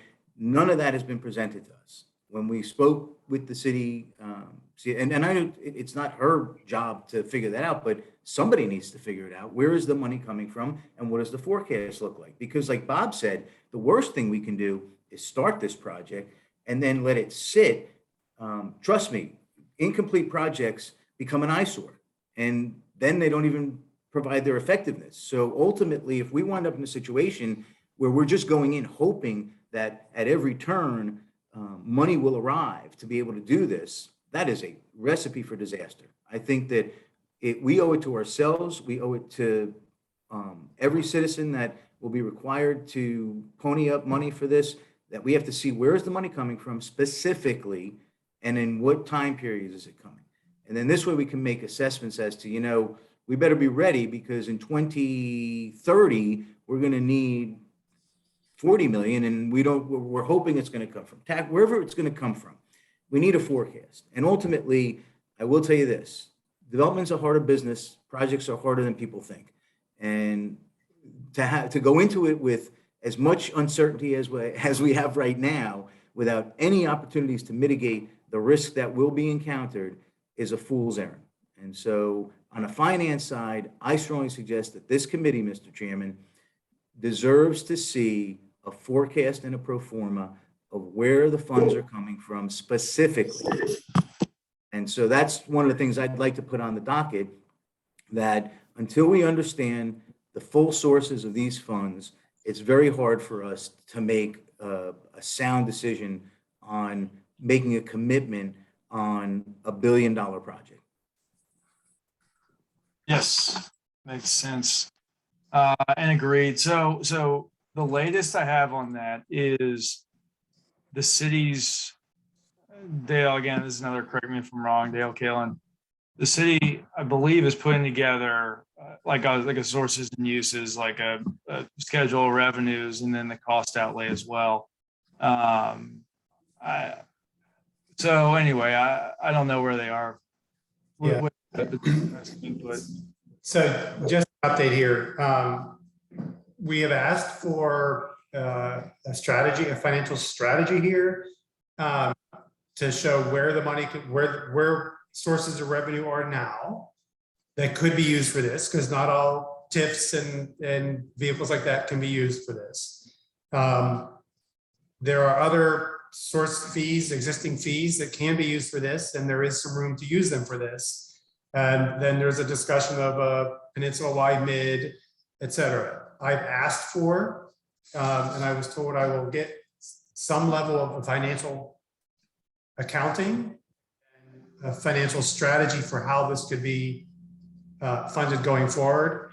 We'll have to make some assumptions. I mean, look, you're talking, Dan, if I heard you say you want the 350-page financial analysis with 18 addendums with spreadsheets on them ad infinitum, that is not going to occur, because that is very costly too. Because we are asking you to make a decision. Do we move into PED so we can understand, can we do this with the Corps of Engineers? Do we want what we can co-design with the Corps of Engineers? And ultimately, somewhere in the middle, PED, do we want to pay for this? Is it worth it? We don't know the answers to those questions yet. So the request for oodles of pages of spreadsheets about exactly how this is done, that feels to me like a red herring. So I'm just going to put that out there. And for Bob, let me be clear here. You and Dan are absolutely correct that an incomplete project is foolish. It is truly sunk costs. And as an economist, those are the most awful things when you have to leave them on the ground. So I agree. That said, with the reconstruction of the high battery and with a PED phase 1 that would get constructed from the Coast Guard station tying into the reconstructed low battery, then going around up to the high ground at the Citadel above the Joe, because that's phase 1 of construction, that would provide much higher levels of protection for the medical district from both a surge event as well as tidal events, because the structure will be designed, as I understand it, it is in the Corps' TSP, that the structure will be designed to operate at 8-foot tide. So right now, when we get the major flooding level, it will be closed. So you're going to get that level of protection. And we know with sea level rise, that major flooding tide at 8 foot is going to be 7.7 feet, 10 inches at some point in the near future. So you will get an ancillary benefit, substantial one, from completing even just phase 1. But if the water gets high at a certain point, it's just going to go around. It's going to go around the low battery, it's going to go around the Citadel, and it's going to come in and backflood the city. You're absolutely right. The complete project is the perfect project. But there are important benefits to be secured for the most vulnerable part of the city, the medical district, and the Lockwood corridor. That is phase 1 because it is the most vulnerable. And we think about what we can get for that. So you're right, incomplete project is not good, but it's not as if there are no benefits to that. So. Thanks, Dale. I think, it goes to, I think, and you might have made this point where we don't understand where our risks are. I don't know if Dan's, okay. Understand where our risks are. And so maybe that's something we can incorporate into the projections the city's working on, and source and use is just, hey, and it can just be an input there from a timing standpoint of, hey, these are where we don't get incremental benefit from, the scope to date. And here's where it would be a logical stopping point if we had to stop, kind of sectioned out. Bob, I saw your hand, and then Susan, I saw your I hand. think Susan was up first. Oh, okay, good deal. Sorry, You're gallant. Thank you. Yeah, Susan, go for it, please. I just wanted to add, just to complicate things more, that in conjunction with money, I think that we need to cost out what the full water plan, if we can move ahead with that, will entail, because there's the money for the wall, but there are people who believe that as they say, the oxygen is being taken up with the discussion of the wall and not covering other potential projects between now and whenever different parts of this thing are constructed, if they're constructed. And if not, we're going to need money anyway. So there's a whole bunch of stuff that is not engaged in the 35% or 35 plus that we're not addressing. And that presumably is what a water plan would do, which is why I'm promoting that idea. And I think I constantly hear comments from people who say, well, what about everything else? And I do understand that there's the fund, the drainage fund and all of that, but we're talking about additional requirements financially that we haven't even begun to address. So I just wanted to throw that into the financial discussion because I think it's relevant. Thank you. Thanks, Susan. Bob, go for it. And then after Bob, we're going to go ahead and end this subtopic 3. A couple of quick ones. Dale, I wasn't suggesting that partial completion was zero benefit. I just say it's totally disproportionate. Second, to Susan's point and a lot of other points that have been made, can we get a definitive clarification on where the water plan stands relative to the city's budget? Is it in the budget? How much is in the budget? Who's going to do it? What's the level of commitment? We've been circling the drain on this for 5 months now. And then Dale, God, I love you like a brother, but I'm going to push back a little bit on, it was a little bit of kicking the can down the sidewalk with, it didn't make sense for us to start to engage partners until we had the updated draft. That's baloney.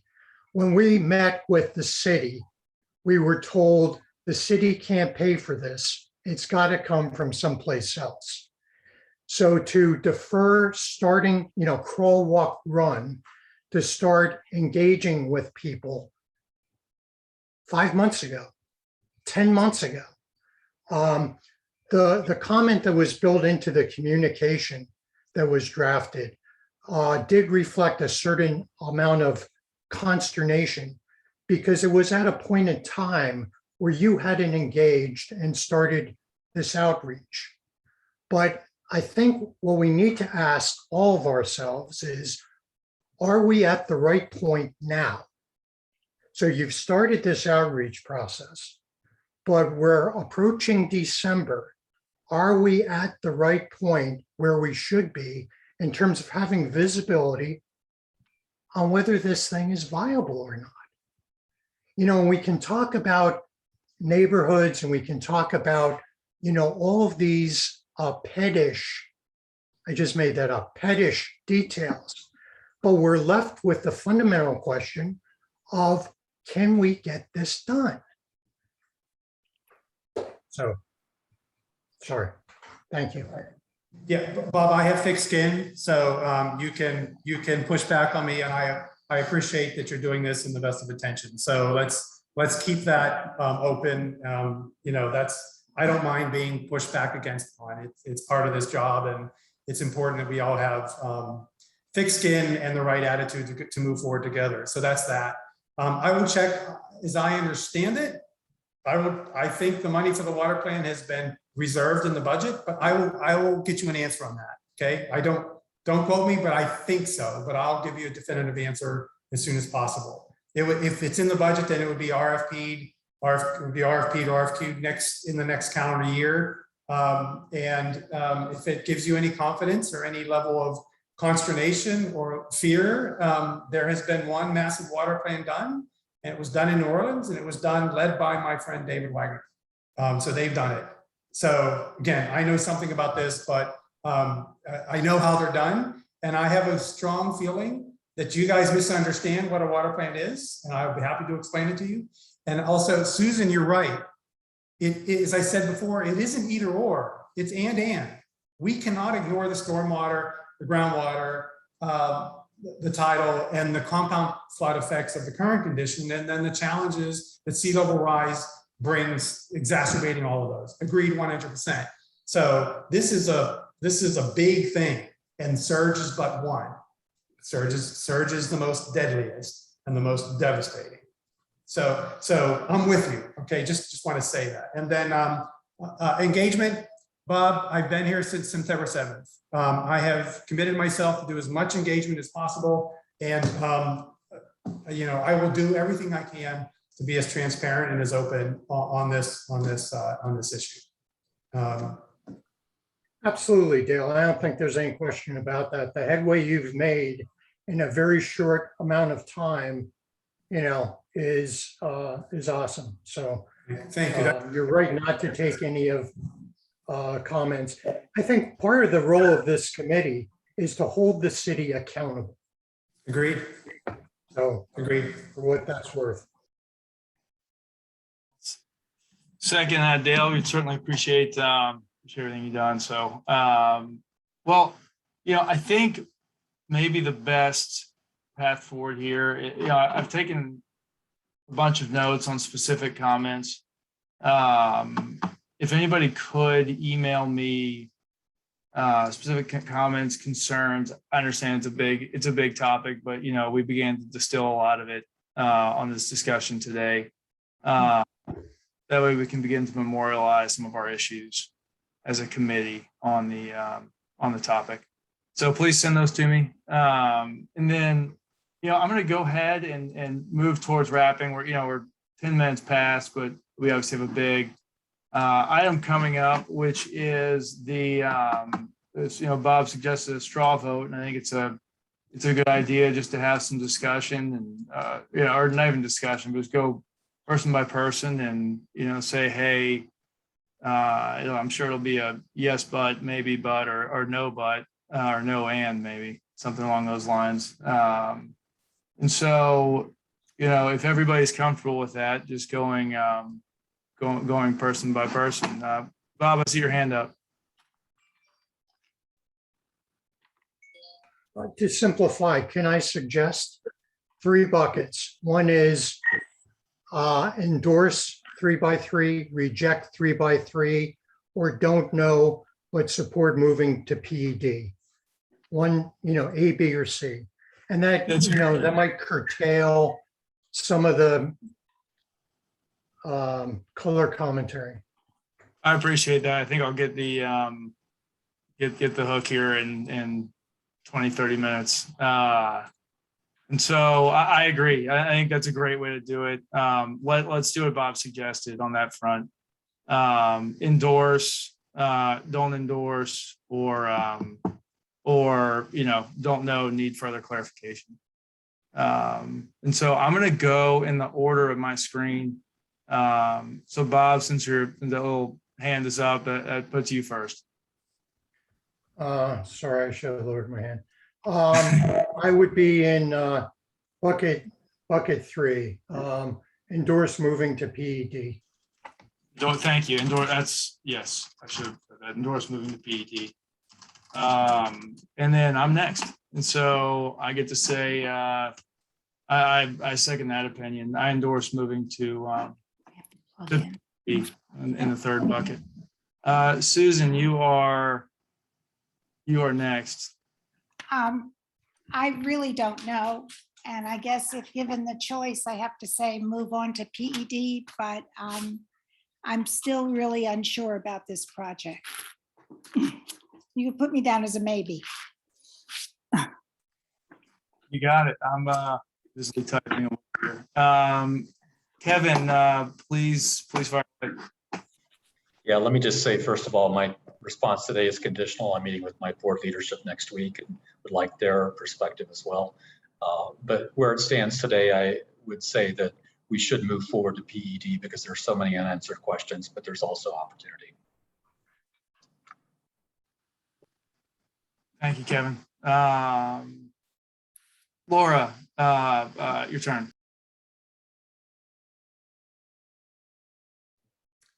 I like the way Bob phrased the options at the very beginning with the third option being don't know, but support moving to PED. So that's the way I would put the way I feel today.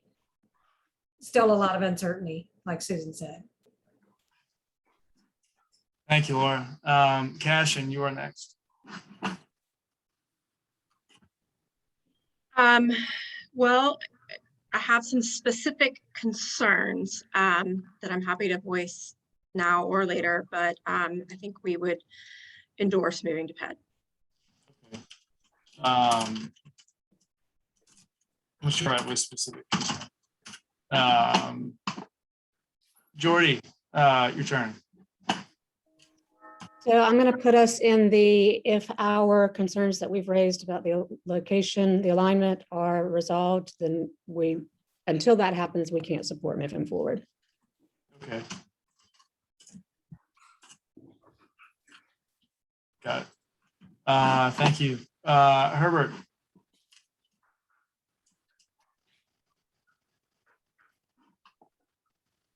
Herbert, I think you're on mute. Thank you, Hayward. Yes, Hayward. sir. I am uncertain at the moment. The hesitancy is because of the unanswered question as to where Rosemont stand and what we can do to move forward. So I'm going to say, I don't know. That's a fair answer. Thank you, Herbert. Dan, please go for it. And then at Councilmember Seeking's and Councilmember Waring's request, I think we're going to end with Dan. I'm sorry, Hager, did you say me? Yes, yeah, Okay. yes. So I guess I'm going to be the outlier. Because based on the facts that I've reviewed today and in the past 5 months and everything that has occurred, you know, the idea to put us to a vote on yes, no, maybe, you know, I don't like maybe. Maybe to me is not a vote, right? So I'm going to say, based on what I've seen to this point in time, I would not recommend to move into the PED phase, especially with all the unanswered items, because I am skeptical that once you let that process begin, we're dependent on something that we can't control. So, you know, I guess you could put me in bucket 3 from a standpoint of I agree that as the current perimeter protection wall is currently proposed in its alignment, I struggle because, you know, all of the assets that are not protected. And so that would give me pause. But clearly, if you want to know, I mean, if we're going to make a decision, then if I were told today, make a decision, my recommendation would be not to move into the PED phase, because Bob said it best, right? There are sunk costs, but to me, there are other pressing issues in the city. Calhoun West is a big issue, right? I mean, there's other stormwater management that needs to be addressed. And I don't know what the dollar amount is. Is it 500,000 that we'd be putting into a PED phase and then pulling the plug? Is it $1 million? Is it $3 million? Again, these are all things that would be shown in a forecast so that we could make a decision about what we're doing financially, right? I mean, that's the way I would address the project. I'd say, okay, you know, is it worth risking $500,000? Possibly. Is it worth risking $5 million? Probably not. But I think we're being asked to give a specific answer. And to me, I would always rather err on the side of caution with respect to proceeding. And so that's where I stand on my vote. Now, again, I'm willing to be, I'm begging to be convinced differently. I mean, literally, I'm begging. I mean, somebody please, you know, come in front of this committee and tell us why we shouldn't constantly have consternation over assessing the facts that are being presented. And I will be 100% on board, because I've said it and I'll say it again. We have a serious issue here. It's not something that we're not putting our head in the sand. We have a very serious issue that includes managing water in the city of Charleston. And I'm also going to reiterate again, it's not just about the peninsula. The city of Charleston extends beyond the peninsula. And so we have to make sure that we're focused on all those issues as well, which clearly we know this doesn't do. So I know that's a long-winded vote, but when you want to have qualifiers on reasoning, then you got to provide as many of the qualifiers that you can. No, like it's appreciated. And thank you for the commentary. You know, it's something that I think would be of interest. Maybe if we could, Dale and Kalen, I know Amy's still hard at work on this, but if we could get the actual cost of PED, particularly the, you know, engineering and design portion, I think that would help clarify this $500,000 versus $5 million question. And that is going to be dependent upon what year of PED you're in and what year of PED, if the city goes there, right? Step 1. And if the city pulls out of PED in year 1 or year 5, we're going to have a different amount of sunk costs, right? So I'll try to get a sense of that for you.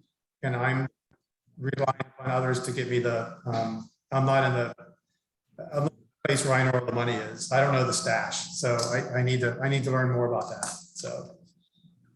Thank you, Dale. That's totally understood. And I reiterate, appreciate all your efforts on that front. And I'd be remiss if I didn't, I almost forgot to do this. But and I spoke with Dennis earlier.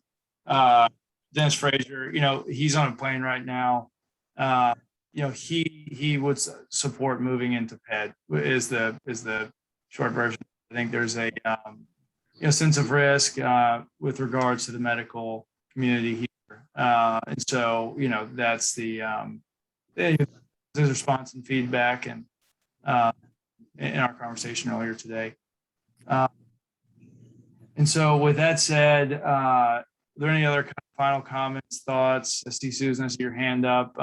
And after we get through those, we'll go ahead and adjourn. And appreciate everybody taking the extra time today, by the way. I think it was a very fruitful meeting.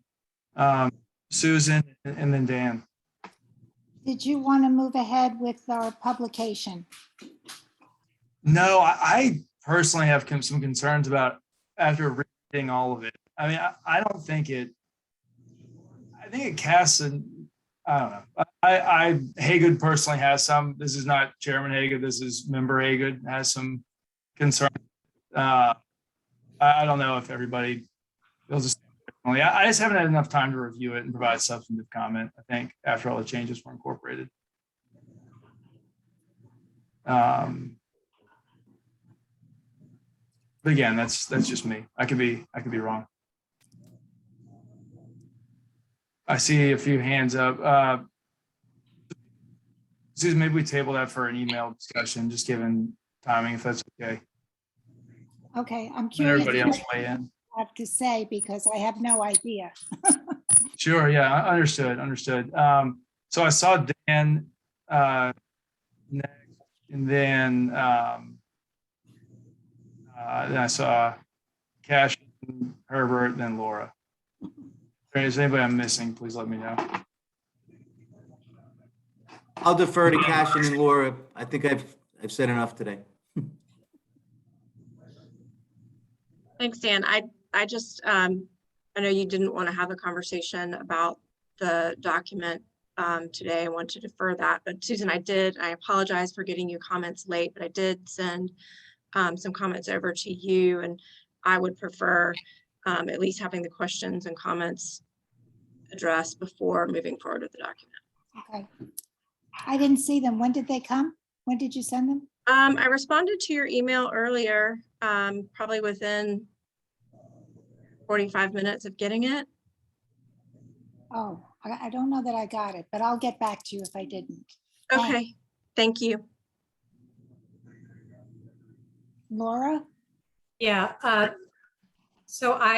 Susan, I also sent you a note that I have I'm sorry that I was late, but I also have some feedback and would be supportive of us continuing to develop this document. I think it is an important product from this committee, and as we can get it to a place where everyone's comfortable. And I really appreciate the hard work that you, Susan, have put into it, because I know that is a lot of work. So thank you for doing that. Mr. Chairman, I have a question. I have two questions. One is, what was the point of this straw vote that we just took? Was this just to have a collective understanding of the temperature of us as individuals on this committee? That's question number one.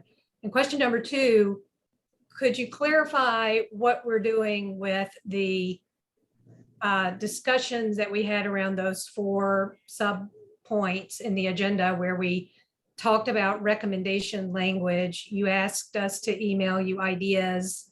Where are we headed with that? Could you just I want to be really clear about where we're headed. Yeah, no, I appreciate the request for clarification. I mean, so we have one recommendation out right now, which is the water management plan recommendation. We need to get more recommendations together. And so that's really what we're doing here. So Rosemont specifically, we need, that's been brought up a number of times. Alignment been brought up a number of times. Natural-based features, it's been brought up a number of times. Really haven't done, I think, enough, but I think this October 6th meeting will help do that probably. And then finance has obviously been brought up a number of times. And so we need to form recommendations around those. In the You know, it was a point that it was brought up by Bob as a suggestion, I think, on our last meeting. It was a great point. I think, yeah, it does help us take the temperature of the. I think we all have concerns, and I think it's good to get out where we also have agreement from a high level. And so I think the answer to, if I answered your first question sufficiently, and well, hopefully both questions sufficiently. Does that get you answered, Laura? Yeah, thank you. You're welcome. My pleasure. Herbert, did you have a hand up earlier? Yes. Yes, sir. And you answered my question to make me change my mind to be more definitive in answering Laura's questions and all the questions pertaining especially to Sue. I think it would be confusing to put out a communique as to where we're at and giving an answer as to favorability or not, and then coming back with some more answers and then changing it to something different. That is anyway. The uncertainty to the 4 points leaves me in a position that, like, as if I just started. I don't know. And if I don't know, then I'm not going to vote yes for something I don't know. You see? So I think also, excuse me, and asking Susan or saying to Susan, you're going to send her and you two have a debate or a conversation over whether or not to put the communique out without us giving input as to the final product. That again is something I'm not accepting. That won't happen. Everybody will see it before it goes out. Dale here. I want to add two points here. Sorry, I'm not a member of the committee, but I've been involved with things like this. I think this question about the committee, like, what are the key issues that the committee believes needs to be addressed? That's a matter of the output of this effort. We're all professionals and we're all doing our best. So, like, hey, we have questions about NNBS, or nature-based features. We want more, and thus you need to do X, Y, and Z. Whatever that is, someone should take it on and make that recommendation. Finance, Rosemont resilience, east side alignment, the water plan. We have the one for the water plan, but any of those other things, there should be a clear committee statement so that your marker is in with the council, and then the council knows exactly what you think. So, and then they have the advantage of that when they have to make a decision. So that would be super awesome. And what Hagen is saying simply is he doesn't want to write it because he doesn't know exactly what you're thinking. So if one of you will take the lead on it and circulate it, that'd be awesome. So I think that it's just so essential. And then this document, I got my fingers kicked last week by you all for having some comments or things on this, and I'll take that for what it's worth. I think the things that I suggested were improvements, but let that fall where it is. I made some more today in transparency. That said, if I'm going out, or Hayden or Kaylin or the mayor, whoever is going out to talk with folks about this, the Army Corps is going to have their documents. It'd be nice if the advisory committee, if we have something, say the advisory committee is fussing hard with this, and we're the citizens folks, and we don't have the technical knowledge, but this is how we understand it. So having that available, not in a month, but sooner than that would be great, because I'm working for you all too, right? So again, the document is getting much better. The document is improving through edits. So let's do it. Let's get it done. Thank you. And that's a good, that's actually a good segue. So right now we're scheduled to be in front of City Council October 12th. One meeting in between now and then, October 6th. And that meeting is finished a lot of work. We'd like to use that for a presentation balance. And so it's not going to leave us a lot of time and I need to look, frankly, I need to look at Kalen, do we have, well, I mean, number one, I guess, and B, Kalen, do we have another time for a meeting between now and then where it would be appropriate to push the, push that council meeting? Sorry, you were breaking up a bit. Are you asking, is there time to schedule another committee meeting between now and the 12th? I mean, No, I guess more I'm there's asking. time, you can meet every day if you want, but I don't think people's schedule allows that. No. More I'm asking is, can we move the 12th? Is that appropriate to the council? The next council meeting after the 12th, I believe, is the 26th. So that would be the next time to, yes, the 26th would be the next opportunity to present to council if you forego the 12th. And,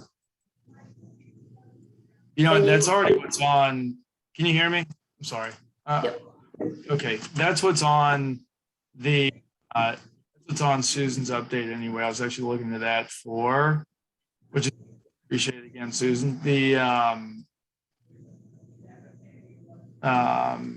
So it's tentative. It's actually already scheduled on our update, tentative second, the first 3x3x3 committee update to council. I mean, particularly given Alan's willingness to present new information to us, which will be great to see, but it will take away from discussion time towards finalizing commentary. I'd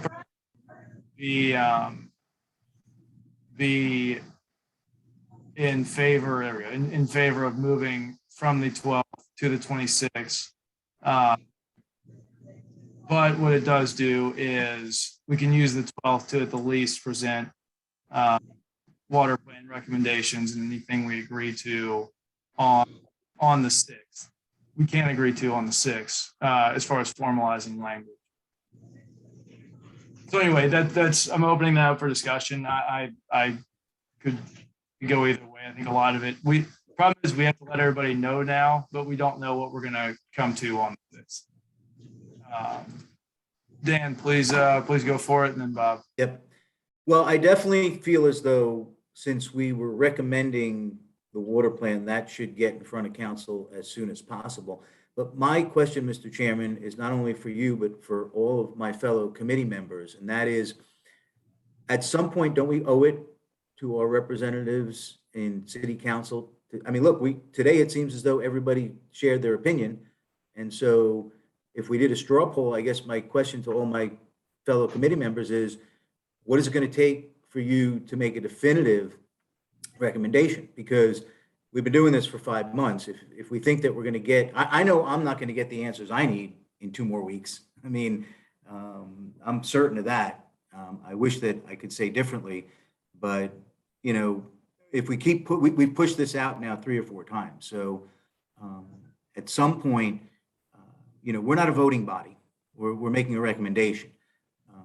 The voters sit in the chamber of the council of the city. So shouldn't we at some point be bringing this to them? And my other question is going to be, is our recommendation just going to be a qualification that, we want it with this, but we don't want it with that, and we want a realignment, and we'd like them to look at it this way. So I'm just opening up to the committee. And look, to me, this is the most important thing facing all of us. And so I just want to know, the question was asked, well, why did we have the straw poll? Well, I mean, I guess it took everybody's temperature. And to me, it really comes down to yes or no. Because if there is uncertainty, well, then to me, that answer is no.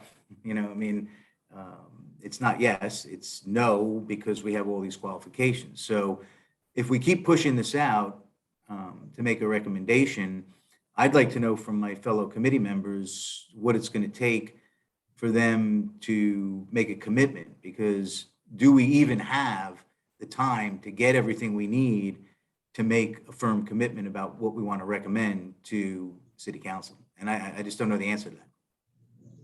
Dan, I'll jump in there. I mean, I would argue that I think our job is to say, hey, we've discussed this, we've gone through the work, we've done, put in all this effort.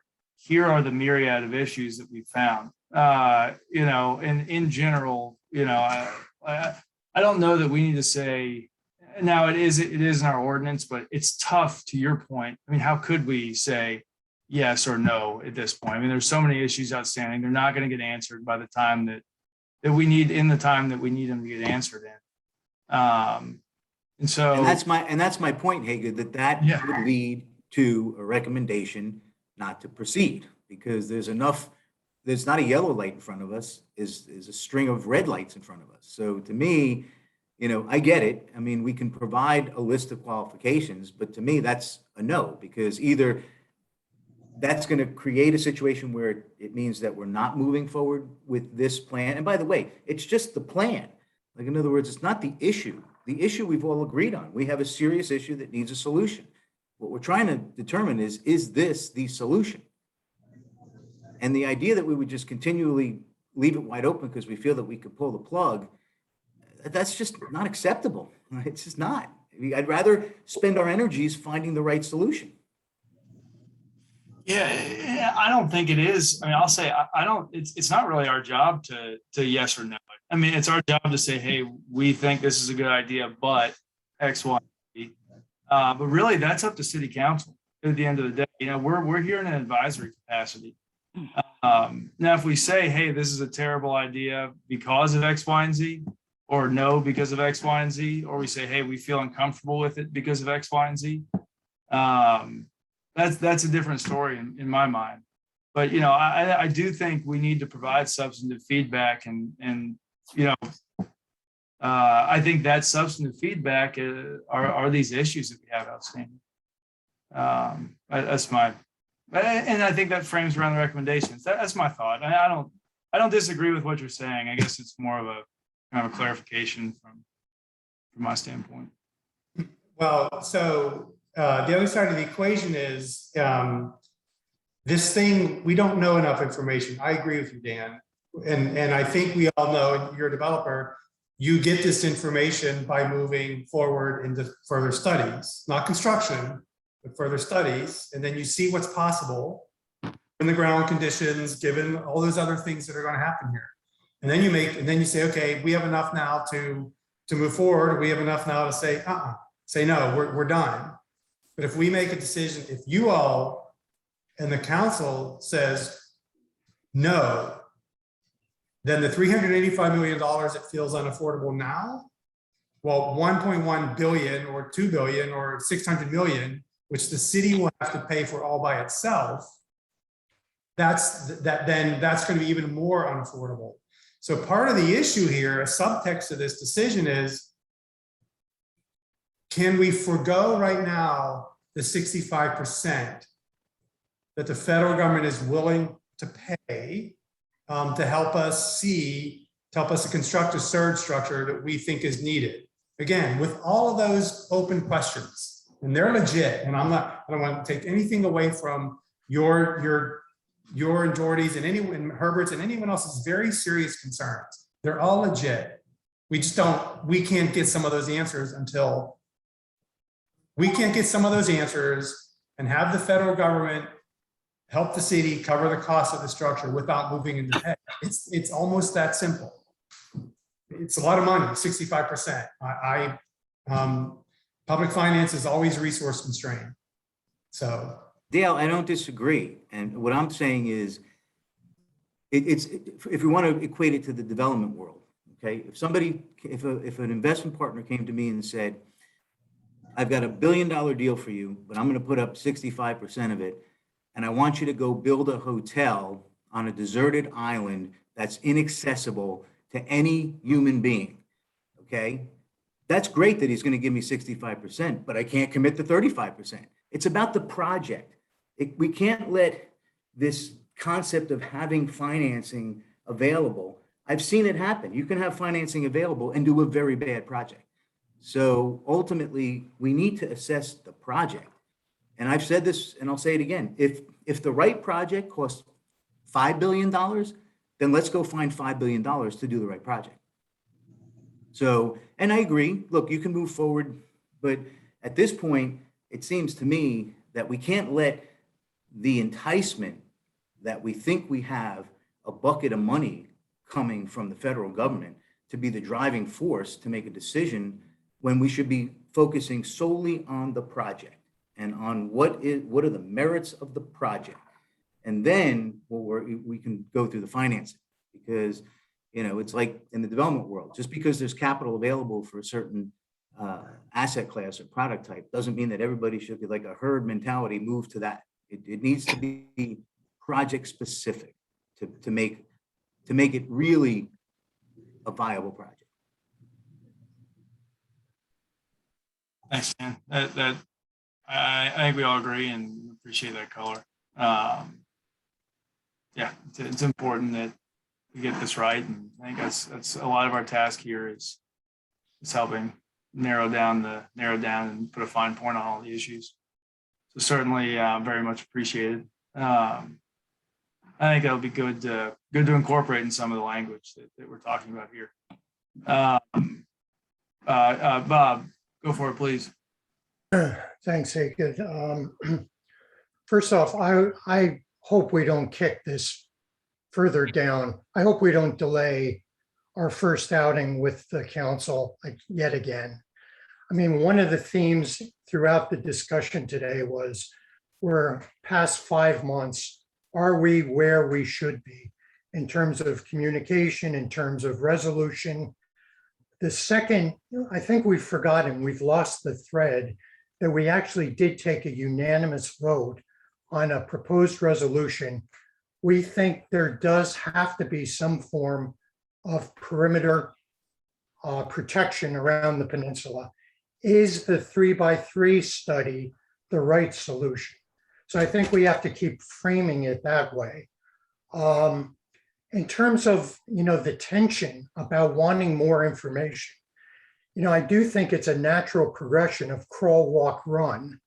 I think we've gotten a lot of information. Maybe some questions have been resolved. There are still questions outstanding. How many of those will be addressed through PED? How many won't be because the Army Corps is intransigent? I think that's where we have to start clarifying. We did take, so in terms of the straw vote, it very much was, we've been doing this for 5 months. If someone held a gun to my head, I wouldn't have been able to say where Kevin stands on this, yay or nay, or, go to PED. I think where we did get a little bit of consensus was we need to know more. This is a crawl, walk, run progression of understanding. Is the 3x3 project the right solution for perimeter protection, which is Dutch dialogues, which is everybody? And we said, I think the consensus was, let's move to PED. So I think that was illuminating, at least for me, because I didn't have a clue. I don't think any of us did before where people shook out on this and the intensity of their feelings about it. The PED and the water plan need to be synergistic. And we have to keep driving to get very definitive commitment on the water plan, because that will inform, that will identify conflict, synergies, budget considerations. We've been screwing around with this way too long. And to say we're going to postpone talking to the city council about the city needing a water plan, give me a break. Thank you. Bob, I just want to chime in there for just 1 second. When you said the consensus of the group was to move to PED, I heard the consensus of the group was to move to PED with a laundry list of contingencies. So just want to clarify that that's my take on where the group is. There is a long laundry list of yes, but, and I think that needs to be noted. Yeah, thank you, Jordy. That's Fair. Susan, go for it. I'd like to echo both those comments and say that I wish that the options were yes, maybe, no, rather than maybe, so go to PED. That sort of is a pressure that I wasn't really entirely ready to respond to. And one of the things I thought that I think about a lot is, what if the Army had never come along with a plan to Charleston? What would Charleston be doing about this flooding problem and this peninsular problem without the Army? The city asked for the Army to come do this. I understand the city Yeah. did, but okay, so when I say they came along to our consciousness. What if there were no Army and there were no Army plan, and this whole 3x3 project were not an option? What would Charleston be doing? What would be the alternative? And is that viable? And can we, because that's the only other way to look at it. If we say no to this plan, then we have to go back to where everybody was talking about Calhoun West and all the other things that were being discussed 5 years ago that have sort of ended up in the shadows. So I guess I'm asking, is this better? Is it better to go with the Army plan than not? And really, what would we have done had that not been an option? It's just a way of looking at it, I think.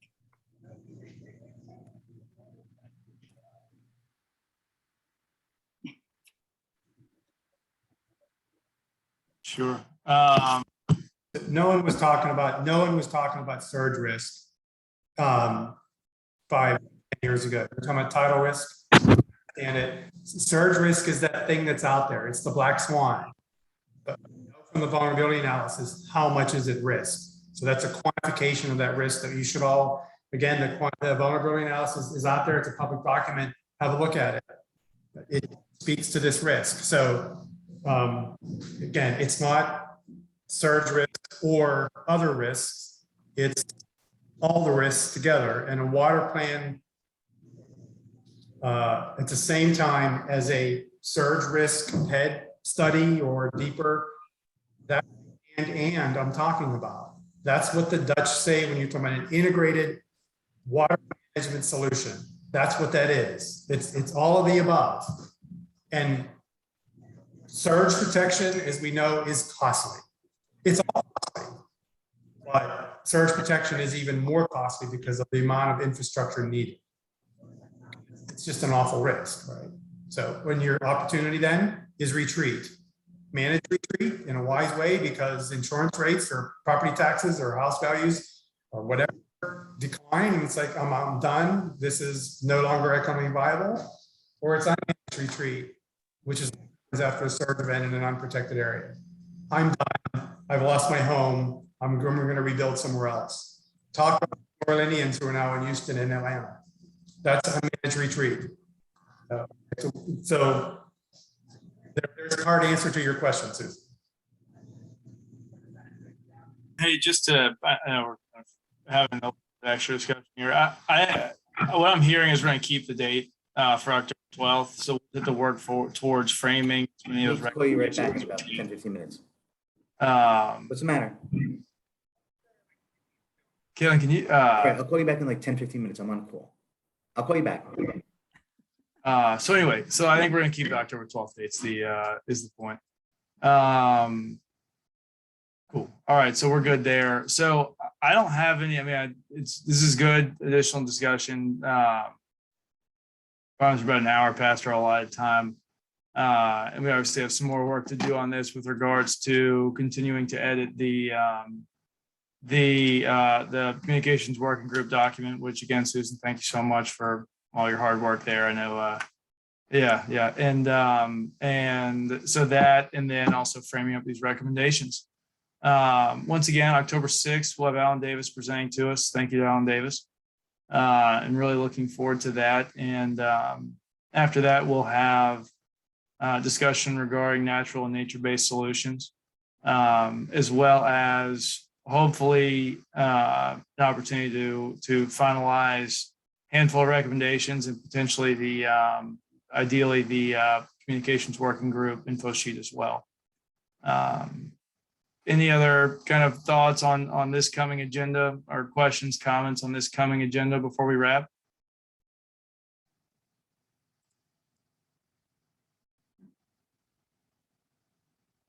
Dan, I think you're on mute. Yeah, I was going to tell Susan she was on mute. Oh, Susan, you're on mute. I'm never mute. So we're going to meet next week. Is that right? 6 at our regularly scheduled time. So we today at 9:30. 9:30, right? Yeah. Yes. Yes. That is our regular bi-weekly meeting setup. Just confirming. And then we can do as the committee proposed, if we want to vote at the end for an additional meeting in between the bi-weeklies, that will happen. Cool. Yeah, it sounds great. Appreciate everybody's time. Herbert, I see your hand up. Is that a buy or a comment? I think you're on mute. Good meeting, everyone. Thank you for your input. In reference to yesterday's proposed meeting that was postponed, I've gotten in touch with a couple of community members who are going to make the effort to get a consensus when people will be off and able to make it to Rosemount Community Center and a day. And as Caitlin and I have discussed, pursuing that. And as soon as that comes about, I will pass it on to her. And if at all possible, maybe the Army Corps and the facilitating factors from the seawall project can get together and maybe pass that information on to members of the committee to sit and listen to see what answers to questions that are being given. And maybe that will help give us a much more informative direction as to how we can proceed with a yay or a nay instead of the maybes. Yeah. Yes, Herbert, I will share that with the committee once we get that date, and I'll follow up with you on that. Thank you. And again, my apologies for any inconvenience for those who may have set their schedule to be there, and unfortunately it didn't happen. So let us keep the spirit. That's how those things go. It's good. We're good. We're getting on the books and it'll get done. So appreciate y'all, everybody staying all over it. Well, good. All right. Well, thank y'all again very much. Look forward to lots of email traffic in between today and a week from today, and telephone calls and all that good stuff. And then also, looking forward to seeing everybody's language on the recommendations in this coming meeting. Thank y'all. Thank you.